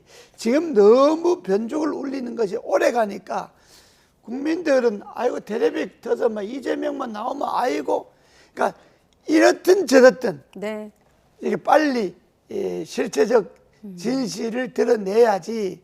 검찰도 너무 변죽만 울리지 말고 네. 이재명 대표도 민주당도 이걸 너무 정치적으로 대응하려고 하지 말고 실체적 진실을 갖고 그것도 본인이 충분한 아르바이트를 돼야죠. 네, 일단 시간은 한 3분 정도 남았는데 민주당은 이런 분위기 속에서 투쟁 수위를 올리고 있는 상황이고, 아까 이상민 의원께서 원래 의원총회 가셔야 되는데 뉴스큐하고 약속 때문에 못 가셨다고 하셨거든요. 그 얘기는 민주당 내 다른 목소리 얘기 들어본 다음에 또 이상민 의원 의견 듣겠습니다. 민생 챙겨야죠. 근데 저는 가끔 그런 생각합니다. 민생 챙기는 거는 여당이 해야 될 일입니다. 우리가 지금은 이 윤석열 정권의 무도한 이 폭거에 맞서는 선명한 야당의 깃발을 높이 드는 이게 저는 중요하다고 생각합니다. 그러니까 국민들 보시기에는 이거 결국은 마음을 놓고 방탄하기 위한 거 아니냐. 민주당 전체가 똘똘 뭉쳐서 또 방탄하는 거 아니냐. 그리고 검찰청 나 혼자 가겠다. 절대 나오지 마라. 라고 하면서 또 토요일 날은 각 지역별로 이런 할당하고 체크하고 뭐 이런 건 모순 아니냐. 네, 이 의원님, 오늘 의원총회 만약에 참석하셨으면 어떤 얘기 하시려고 하셨습니까? 지금 가뜩이나 민생이 어렵고 난방비, 뭐 가스비 등등 엄청나게 많은 국민들이 걱정이 있는데 네. 이때 나가서 뭐 김건희 씨 뭐 주가 조작건, 뭐 이상민 행안부 장관 뭐 무슨 탄핵건 이거 얘기하면 별 호응이 있을까 싶습니다. 지금 민생은 국민들이 보시기엔 자기 앞가림이 제일 급해요. 민생이. 네. 그리고 지금 더불어민주당으로서는 민생에 올인해야 됩니다. 민생 더불어민주당 아닙니까? 그 더불어는 국민과 더불어입니다. 그러니까 국민이 관심 있는 곳에 청착해서 거기에 모든 역량을 결집하고 집중 투여를 하기도 바쁜 때 지금 뭡니까 김건희 씨 주가 조작이라든가 또는 뭐 이상민 행안부 장관, 물론 그것도 시시비비를 가리고 따져야 되겠지만 일의 우선순위가 있습니다. 지금 뭐 말하기를 아까 안민석 의원은 뭐 국민과 함께 뭐 그런 강건하게 야당다운 선명한 야당의 깃발을 들어야 한다고 표현했습니다. 그런데 네. 민생의 깃발을 들어야죠. 민생의 깃발 들고 민생의 유능함을 보이면 국민의 민심은 당연히 민주당의 그 같이 합세하실 겁니다. 그런데 그와 관계없이 지금 저렇게 따로따로 유리하게 되게 떨어져서 동떨어져 것을 하게 되면 민심은 멀어지고 오히려 민심으로부터 내팽개칠 것이다. 그러면 특검과 탄핵안을 맞불 카드로 내민 민주당에 대한 말씀하셨는데 우선순위라고 말씀하셨거든요. 그럼 저는 민생이 급합니다. 민생이 더 급하다. 지금요, 우리도 김대중 대통령, 노무현 대통령 10년 동안에 야당 해봤고 문재인 대통령 5년 동안에 야당 해봤는데 15년을 야당을 해봤는데 숱하게 장외로 나갔습니다. 숱하게 걸핏하면 그냥 서울역에 나가고 광화문 나가고 깃발 들고 해봤는데 장외 투쟁 하자고 할 때는 쉽습니다.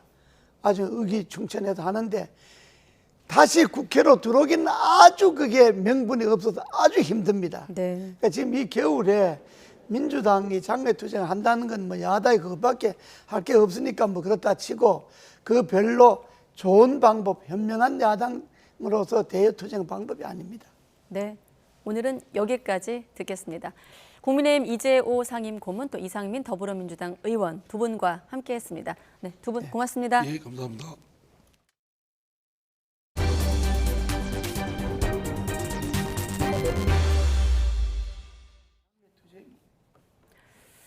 네, 오늘 오세훈 서울시장과 전국 장애인 차별철폐연대 전장현이 오후에 서울시청에서 단독 면담을 가졌습니다. 오 시장은 이 자리에서 지하철 지연 시위를 멈출 것을 호소했고 전장현은 탈시설 관련 장애인 지원 예산이 필요하다고 거듭 주장했습니다.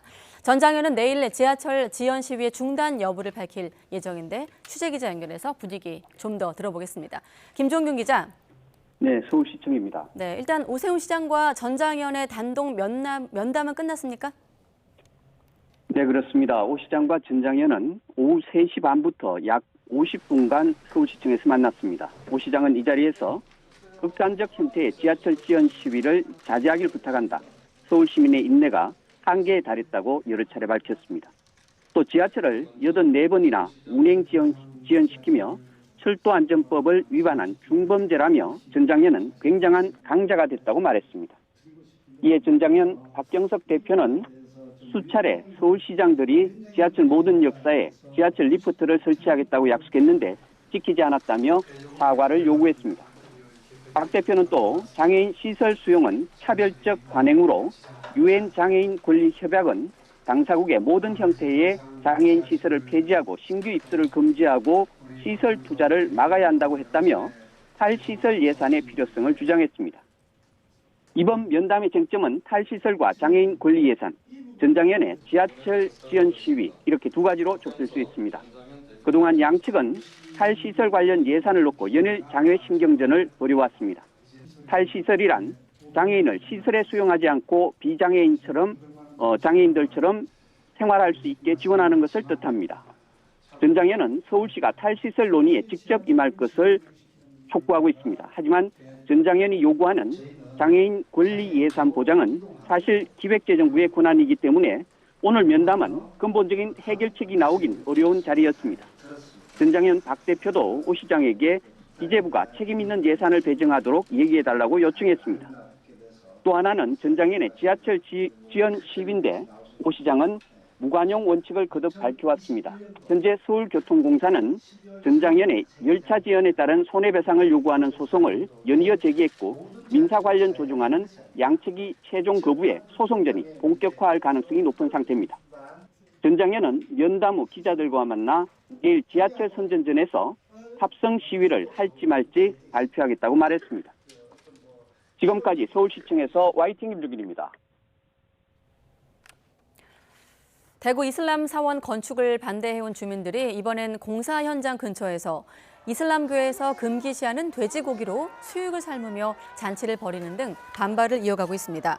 앞서 대구 북구청은 사원 공사를 중지해달라는 재판에서 패소한 뒤 반발하는 주민들에게 집을 사드리겠다고 중재안을 냈지만 주민들은 제안을 거부한 상태입니다. 주민비상대책위원회는 기자회견에서 구청이 외국인들을 보호하기 위해 자국민을 쫓아내려 한다면서 사원 이전을 요구했습니다. 지난 2021년 경북 구미에서 숨진 채 발견된 3살 여아의 친어머니인 성모 씨가 파기환송심에서 아이 바꿔치기 혐의를 무죄로 인정받았습니다. 대구지방법원은 석 씨가 딸의 아이와 자신이 낳은 여자아이를 바꿔치기 한 혐의에 대해 의심의 여지 없이 증명됐다고 볼 수 없다며 무죄를 선고했습니다. 다만 아이 시신을 숨기려 한 혐의만 인정해 징역 2년에 집행유예 3년을 선고했습니다. 앞서 1, 2심은 징역 8년을 선고했지만 대법원은 원심을 깨고 사건을 돌려보냈습니다. 네, 몇 달 전 중점 보도한 내용인데 새마을금고 본점에서 담보로 잡힌 화물차의 가격을 포토샵으로 조작을 해 대출 실적을 대규모로 올린 사실 YTN이 단독으로 보도해 드렸는데요. 넉 달 넘게 징계는 감감무소식인 가운데 금고 측은 대출을 담당했던 직원을 최근 특별 승진시키는 방안까지 검토했던 것으로 확인됐습니다. 황보혜경 기자가 보도합니다. 지난해 10월 YTN이 단독 보도한 서울 명동 새마을금고 본점 화물차 대출 조작 실태. 고객 유치를 위해 담보가 되는 화물차 가격을 포토샵으로 조작해 감정평가액을 부풀려 논란이 됐습니다. 이 같은 조작은 수년 동안 조직적으로 이뤄져 취재 당시 확인된 미상환 대출 규모만 30억 원에 달했습니다. 새마을금고 중앙회 측은 해당 금고를 검사한 뒤 위반 사항이 적발되면 징계한다는 방침이었는데 넉 달 이상 지난 현재까지도 검사가 지지부진한 가운데 직원 징계 여부도 아직 결정되지 않은 거로 확인됐습니다. 이런 가운데 최근 해당 금고이사회는 화물차 대출을 담당했던 직원을 특별 승진시키는 안건을 검토했던 거로 드러났습니다. 내부 인사 규정을 보면 금고 발전에 현저한 공로가 있거나 제한 채택으로 업무 능률을 향상시킨 직원이 특별 승진 대상입니다. 대출 서류 조작 사건으로 제재 대상에 오른 직원을 오히려 공로자로 치켜세운 셈입니다. 중앙회 측은 해당 직원 승진이 아직 확정된 건 아니라면서 규정상 징계가 결정된 직원은 승진 임용이 제한된다고 해명했습니다. 하지만 금고 직원의 경우 승진 권한이 개별 금고 이사장에게 있고 아직 징계가 확정되기도 전이라 이사회에서 승진 의결이 가능한 상황입니다. 이 같은 행태가 도덕적 해이를 부추긴다는 지적이 나오자 주무부처인 행정안전부는 명동 새마을금고에 대해 직접 조사에 나섰습니다. YTN 취재가 시작되자 금고 측은 슬그머니 이달 초 열리는 이사회에서 직원 특별 승진 안건을 제외했습니다. YTN 황보혜경입니다. 오늘 0시 기준 코로나19 신규 환자는 16,862명으로 집계됐습니다. 일주일 전보다 18,000여 명, 2주 전보다 12,000여 명 적습니다. 목요일 발표 기준으로 지난해 6월 30일 이후 31주 만에 최소 기록입니다. 위중증 환자는 345명으로 사흘째 300명대를 나타냈고 사망자는 36명 발생했습니다. 네, 코로나로 재료값이 더 비싸기도 하고 또 최근 배달 문화가 확산하면서 영유아용 이유식을 배송받아 먹이는 가정이 늘고 있습니다. 그런데 시중에 유통되고 있는 제품의 상당수가 단백질과 탄수화물 등 영양 성분 표시가 엉터리인 것으로 드러났습니다. 보도에 박홍구 기자입니다. 이유식은 어린아이의 성장과 발육에 필요한 영양 성분을 고루 갖춰야 하는 만큼 재료의 성분 표시가 중요합니다. 소비자들이 표시된 영양 성분을 믿고 제품을 구매하기 때문입니다. 하지만 일부 제품의 함량 표시가 사실과 다른 것으로 드러났습니다. 소비자원이 시중에 유통 중인 소고기를 재료로 한 이유식 24개를 조사한 결과 절반가량인 11개 제품의 함량 표시가 실제와 달랐습니다. 단백질이 5g 들어있다고 표시돼 있지만 실제로는 2g, 40%밖에 들어있지 않은 제품이 2개나 적발됐습니다. 또 4개 제품은 탄수화물 함유량이 표시량의 70%대에 그쳤습니다. 아이의 성장 단계에 맞춰 균형 있게 영양을 공급하기 위해서는 제품의 영양성분 함량과 표시된 함량 정보가 매우 중요합니다. 그러나 11개 제품이 표시된 영양성분 함량과 실제 함량의 차이가 기준 범위를 벗어났고 소비자원은 다만 조사 제품 모두 중금속 같은 유해 물질은 기준에 적합했다고 밝혔습니다. 함량 표시 기준을 어긴 제품들에 대해서는 시정을 권고했습니다. 또 소비자들에게는 균형 있는 영양 공급을 위해 아이들에게 다양한 이유식 제품과 간식 등을 제공하는 게 좋다고 조언했습니다. YTN 박홍구입니다. 네, 관심을 모았던 판결인데 애플사가 신형 휴대전화 판매를 위해서 구형 아이폰의 성능을 일부러 떨어뜨렸다는 의혹이 있었죠. 이를 근거로 국내 소비자 수만 명이 손해배상 소송을 제기했는데 법원이 애플 측의 손을 들었습니다. 해외에선 일부 배상이 이뤄지기도 했지만 1심 판결대로라면 우리 소비자들은 아직 배상받을 길이 없습니다. 홍민기 기자입니다. 지난 2017년 아이폰 사용자들 사이에서 이른바 배터리 게이트가 불거졌습니다. 애플이 아이폰 6와 아이폰 6S 등 구형 아이폰에 적용되는 소프트웨어를 업데이트해 성능을 의도적으로 떨어뜨렸다는 의혹이었습니다. 논란이 일파만파 퍼지자 애플은 배터리를 오래 쓰면 기기가 갑자기 꺼질 수 있어서 일부러 속도를 느려지게 한 거라고 해명했습니다. 하지만 소비자들은 신형 모델을 팔기 위한 전략이 아니냐는 싸늘한 시선을 보냈고 결국 미국 등 전 세계에서 애플의 손해배상을 청구하는 소송이 시작됐습니다. 국내에서도 지난 2018년부터 아이폰 사용자들이 애플을 상대로 손해배상을 청구하는 소송이 잇따라 제기됐습니다. 공동 소송 원고만 6만 3천여 명, 청구 금액은 127억여 원에 달하는 대규모 소송이었습니다. 하지만 우리 1심 법원은 국내 소비자에 대한 애플의 배상 책임을 인정하지 않았습니다.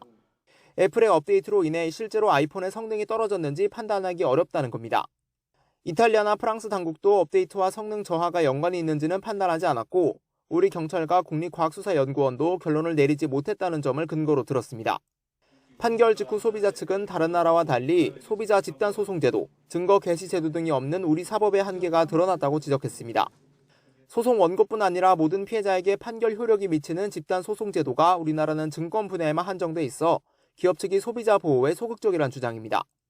또 증거 개시 제도가 있다면 소송 당사자가 상대방의 증거 제출 요구를 이유 없이 거절할 수 없는데 이 제도가 없는 우리나라에서는 애플이 일부 증거를 내지 않았는데도 승소했다는 겁니다. 우리와 달리 해외에서는 애플이 아이폰 사용자들과 합의로 소송을 해결하고 있습니다. 미국에선 집단 소송이 제기되자 아이폰 사용자들에게 각각 $25, 모두 합쳐 우리 돈 수천억 원을 지급하기로 했고 칠레에선 이용자 15만여 명에게 우리 돈 38억 원을 지급하기로 합의했습니다. YTN 홍민기입니다. 네, 글로벌 온라인 동영상 서비스 넷플릭스의 국내 유료 가입자는 500만 명 안팎으로 추산되고 있습니다. 네, 특히 계정 공유가 가능해 가족이나 친구끼리 계정 하나로 넷플릭스 콘텐츠를 함께 이용하는 경우가 많은데요. 이르면 3월부터 계정 공유에 추가 요금을 물릴 가능성이 제기됩니다. 마케팅 전문가인 서용고 숙명여대 경영학과 교수 연결해 좀 더 이야기 나눠보겠습니다. 교수님 나와 계십니까? 네, 안녕하세요. 네, 안녕하십니까? 먼저 어제부터 넷플릭스가 계정 공유 단속 방침 공식화했다 이런 보도가 쏟아지긴 했는데 일단 현재까지는 오보로 해프닝으로 보인다고요? 네, 일단은 확정은 된 건 아니지만 넷플릭스가 지난달 20일 날 주주 서한에서 계정 공유 유료화를 대대적으로 확대하겠다는 발표를 했거든요. 그래서 이제 지금까지는 한 가정에서 가족과 또는 3인 이렇게 4인까지 계정을 공유할 수가 있었는데 공짜로 이제는 공유를 하면은 가족만 가능하고 3자하고 공유하는 경우에는 추가로 $3씩 내는 그런 정책을 우리나라에서도 실행하겠다 이런 정책인 것 같아요. 그러니까 일단 넷플릭스 입장을 정리하면 아직 확정된 건 아니고 계정 공유 단속을 할 때는 공식 발표하겠다까지가 넷플릭스 입장이거든요. 그러니까 단속하지 않겠다 그런 계획 없다라고도 단언하진 않았어요. 네, 이미 넷플릭스는 작년부터 작년 3, 4분기부터 남미에서 코스타리카, 칠레, 페루 이런 나라에서는 이미 계정 공유를 단속하고 계정 공유가 이제 안 되고 있거든요. 그래서 이제 추가로 이제 계정을 공유하는 지금까지 우리가 이제 무료로 하던 거를 3불 더 추가로 요금을 받으면서 한 사람당 3불씩 더 추가 요금을 하는 그런 제도를 실행하고 있습니다. 그래서 이걸 전 세계로 확대하겠다라고 하는 거죠. 예, 다시 말씀드리면 이제 아직 결정은 되지 않았지만 지금 시행하려는 정책이 한 가구 안에 그러니까 함께 살지 않는 사람은 계정을 같이 쓰지 못하게 그 별도 구독료를 물리게 하는 이런 방향을 검토하고 있는 건데 말씀하신 것처럼 이제 해외에서는 이미 이제 공유 계정에 대해서는 요금을 부과하고 있잖아요. 어느 정도로 부과하고 있는 겁니까?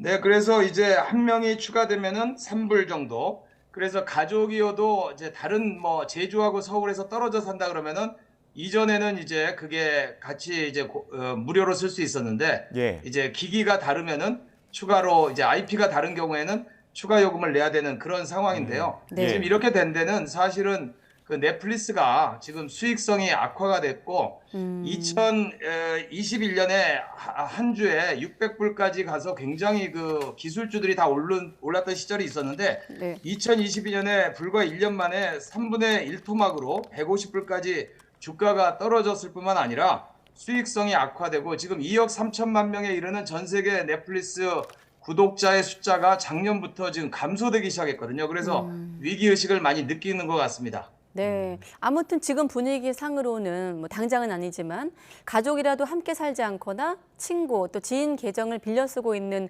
분들은 앞으로 요금을 내야 할 수도 있다 이런 부담감이 있는 게 사실인데 그런 시기라든지 어느 정도 좀 과금할지 한번 예상을 해본다면 어느 정도 다른 나라와 비교해서 예상할 수 있겠습니까? 물론 지금도 약간 요금제에 따라 스탠다드, 프리미엄 이렇게 나누어져 있긴 합니다만은. 넷플릭스는 지금 전 세계 이제 150개국 이상에서 비즈니스를 하는 글로벌 기업이기 때문에요. 2억 3천만 명이라는 구독자 중에 500만 명만 한국이니까 사실은 그 한국 시장에 그 이제 그 계정 공유를 단속하기 시작하는 게 언제냐라고 하는 거는 이제 전 세계적으로 이제 계정 공유를 추가하겠다는 추가 요금을 받겠다는 게 그 회사의 정책이기 때문에 그 우리가 언제 될지는 지금 미정이지만 아마 3월에 지금 이번 금년 3, 4월에 시행되지 않을까 하는 게 업계의 지금 전망인 것 같습니다. 네, 그렇군요. 사실 이런 공유 서비스를 이용하면서도 이게 될까? 가능할까? 이렇게 의문을 가졌던 것도 소비자 입장에서 사실인 게, 왜냐하면 타인과 계정을 공유한다는 것 자체가 애초부터는 이용 약관 위배에 해당하는 측면도 있기 때문에 쓰는 사람도 좀 의심을 한 것도 사실이거든요. 하지만 애초에 넷플릭스가 비밀번호 공유는 사랑이라고 홍보를 했기 때문에, 마케팅 수단으로 활용했기 때문에 우리도 그렇게 믿고 쓴 것 아니겠습니까? 자, 입장을 바꾼 배경, 아까 좀 실적에 대한 얘기도 하셨는데 조금 더 길게 설명해 주시죠. 네, 뭐 기업 입장에서 보면은 사실은 구독자 수, 이용자 수를 늘리기 위해서는 네. 여러 가지 마케팅 전략이 필요한데요. 그러려면은 저가격, 뭐 가격 인센티브를 주거나, 넷플릭스가 했던 정책은 계정 공유는 사랑이다, Love is sharing a password라고 하는 네. 굉장히 이제 뭐 어떻게 보면 아름다운 슬로건을 가지고서 일단 구독자 수를 2억 3천만 명까지 전 세계에서 빠르게 늘리는 데는 성공했는데요. 네. 그러다 보니까 이제 수익성이 악화되고, 그 다음에 구독자 수가 더 이상 늘지 않는, 왜냐하면 뭐 애플이라든지 요새 뭐 쿠팡, OTT에서 경쟁 업체 수가 굉장히 최근에 많아졌잖아요. 진정한 의미에. 그래서 지금 이제 시장이 성장기일 때는 이런 가격 정책이 통했는데, 이제 성숙기에 접어들 때는 아무래도 수익성을 추구해야 된다는 미국 회사 같은 경우에는 또 주주의 압박이 굉장히 심하거든요. 그래서 네. 수익성을 개선하는 쪽으로 정책을 돌렸다, 이렇게 보여집니다. 네. 그렇군요. 결국에는 추가 요금 현실화되면은 넷플릭스 국내 가입자 줄이탈도 적지 않을 것으로 보이는데, 이제 지금 말씀하신 것처럼 성장기 이후에 성숙기에 들고 나서 공유도 막고 요금도 올리고 이런 것들이 기존 그 IT 공용 플랫폼 행태를 그대로 답습하는 게 아니냐, 이런 지적도 나오는데 어떻게 보십니까? 뭐 OTT라고 하는 새로운 서비스가 지금 전 세계적으로 뭐 굉장한 지금 인기를 얻고 있고요. 지금 이 시장이 지금 대부분의 자이언트 기업들이 다 들어와서 지금은 뭐 치열한 경쟁 중에 있기 때문에 뭐 그렇게 지금 뭐 여러 가지 부작용이 현실화되는 상태는 아닙니다만은, 우리 소비자 입장에서 보면은 지금까지 이제 상당히 공짜 서비스를 많이 이용했던 게 지금 앞으로는 과금이 되는 거니까, 네. 뭐 사실은 이용 약관에는 1인 1계좌라고 돼 있으면서 사실은 이렇게 사용자 수를 늘리기 위해서 회사에서 단속을 안 한 거거든요. 그래서 사실은 정상화되는 거가 있다, 이렇게 일단 해석하시는 게 좋을 것 같습니다. 네, 일단 어떤 결과를 봤더니, 연구원 조사 결과를 봤더니 국내 가입자 10명 가운데 4명이 계정을 단속하면 해지하겠다, 또 요금을 부과하겠다는 응답도 10명 중에 2명이었거든요. 어떻습니까? 이런 흐름이라면 이용자 수가 오히려 되레 줄어서 악수가 되지 않을까, 넷플릭스 입장에서 그런 생각도 드는데. 네, 그렇습니다. 이제 경쟁이 굉장히 치열하고 지금 그런 상황에서 이제 17,000원, 매달 15,000원 이상의 이제 구독 경제인데요. 이게 구독료가 계속 나간다는 게 부담스러운 가정들이 상당히 많기 때문에, 우리나라도 가격을 올리면은 공유를 과금하게 되는 경우에는 40%의 소비자가 이용을 중단한다고 그랬는데, 네. 근데 또 넷플릭스가 최근 컨텐츠들이 또 강화되면서 너무나 재미난 드라마들이 또 많이 방송되고 있지 않습니까? 그래서 네. 고민이 많을 거예요, 우리 소비자들도요. 네, 고민이 많을 것이다. 자, 끝으로 짧게 한 가지만 여쭤보면 어떻습니까? 다른 OTT로 번질까요, 이런 흐름이? 그렇습니다. 이제 넷플릭스뿐만 아니라 지금 뭐 애플이라든지 뭐 쿠팡 같은 경우는 OTT를 보조적인 수단으로 쓰고 있기 때문에 좀 약간 다른 경우인데, 네. 이 OTT 전문 업체들 입장에서는 지금 이제 수익성을 계산해야 되는 그런 발등에 불이 꺼졌기 때문에, 아마 넷플릭스 1위 사업체가 하는 가격 정책이 아마 다른 업체들한테도 확산될 가능성이 크다, 이렇게 보여집니다. 네, 알겠습니다. 넷플릭스도 고민스럽고 이걸 소비하는 소비자도 고민스러운 건 사실이네요. 네, 서영고 숙명여대 경영학과 교수였습니다. 교수님 고맙습니다. 감사합니다. 네, 다음 소식입니다. 경찰들의 집단 폭행으로 사망한 미국 흑인 청년 장례식이 열렸습니다. 장례식에 참석한 해리스 부통령은 경찰의 공권력 남용을 제한하는 경찰개혁법, 조지 플로이드법 처리를 촉구하고 나섰습니다. 이종수 기자입니다.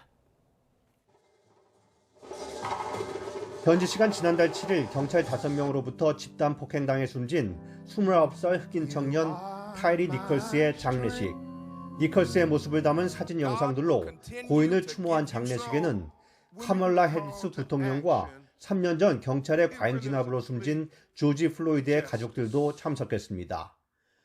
유족들은 경찰 폭력에 맞서 싸우겠다고 다짐했습니다. We have to fight for justice. We cannot continue to let these people brutalize our kids. 해리스 부통령은 이번 사건을 경찰의 공공안전 보장 임무에 반하는 폭력 행위로 규정하고 경찰개혁법, 즉 조지 플로이드 법안의 의회 즉각 처리를 촉구했습니다.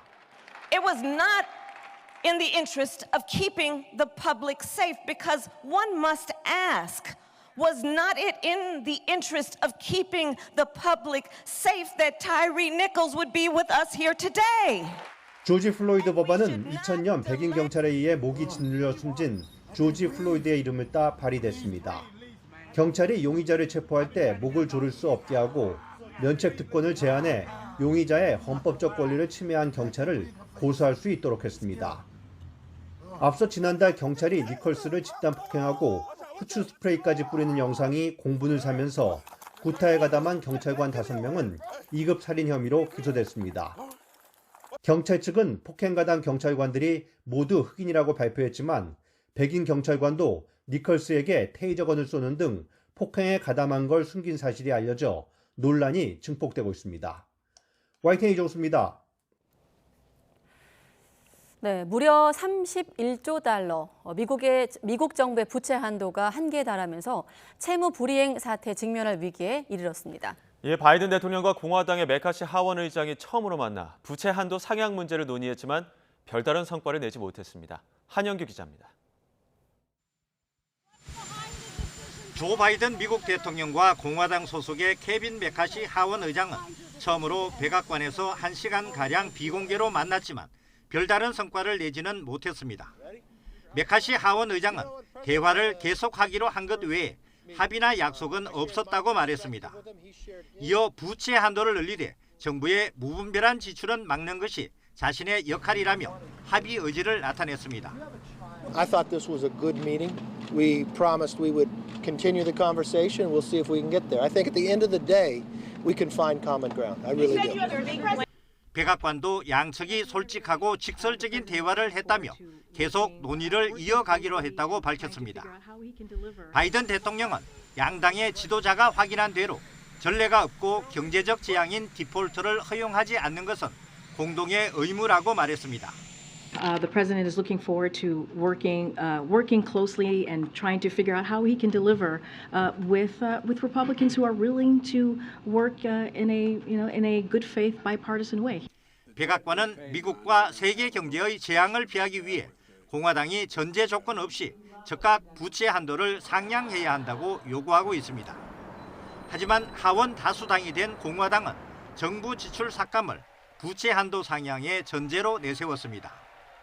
현재 미국 정부의 부채 한도는 31조 4천억 달러, 우리 돈으로 3경 8,200조 원에 이릅니다. 미국 재무부는 지난달 19일부터 부채 한도 문제로 인한 채무 불이행, 디폴트 사태를 막기 위해 특별 조치를 시행하고 있습니다. 매년 되풀이되는 정부의 부채 한도 상향 협상이 결국 합의점을 찾을 것으로 보이지만 공화당의 강경 보수파 의원들이 많아 2011년과 같은 극한 대치를 피하기 어려울 것이라는 전망도 있습니다. YTN 한영규입니다.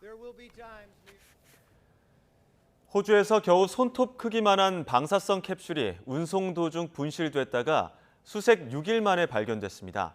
지름 6mm, 높이 8mm 크기의 이 캡슐에는 방사성 물질 세시움 137이 들어있는데 반경 1m 안에 1시간 있으면 엑스레이를 10번 받는 것과 같은 방사선에 노출될 수 있습니다.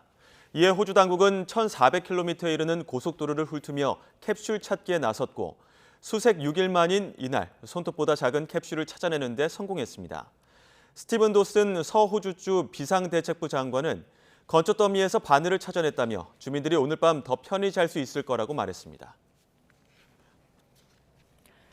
우크라이나 동부 도네츠크주 크라마토르스크의 한 아파트에 러시아가 쏜 것으로 추정되는 미사일이 떨어져 최소 3명이 숨지고 20여 명이 다쳤다고 로이터 통신이 이를 보도했습니다. 보도에 따르면 현지 경찰은 밤 9시 45분쯤 러시아의 이스칸데르 미사일이 아파트 단지에 떨어지면서 한 동이 완전히 무너지고 여러 채가 부서졌다고 밝혔습니다.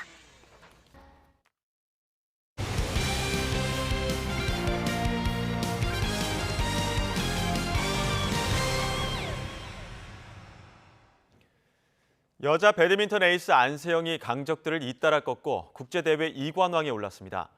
늘 힘들었던 상대들을 제압한 자신감을 바탕으로 올가을 아시안게임 준비에도 박차를 가하게 됐습니다. 서봉국 기자입니다. 새해 벽두부터 안세영은 눈부시게 날아올랐습니다.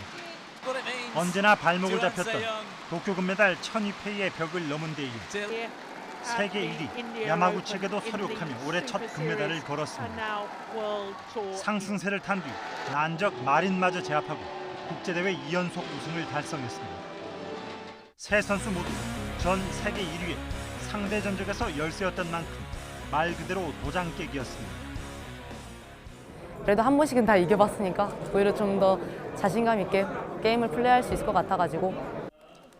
비결은 결정력 강화. 최고 수비력을 갖췄지만 체력 소모가 많아 고비에서 무너졌던 만큼 동계 웨이트 훈련 등이 톡톡히 효과를 본 겁니다. 체력 운동으로 어느 정도 올려놓고 제가 끝낼 수 있는 타이밍에 확실하게 끝낼 수 있는 볼들을 좀 많이 잘 끝내보자. 사인 공세와 인증샷 요청이 얼떨떨할 만큼 인기 상승 중인 안세영. 다음 목표는 올가을 아시안게임과 내년 올림픽 등 메이저 대회입니다. 솔직히 아시안게임과 올림픽, 세계선수권은 모든 선수들에게 꿈의 무대인 거잖아요. 제가 할 수 있는 만큼 최선을 다해서 보여드리고 싶은 것뿐인 것 같아요. YTN 서봉국입니다.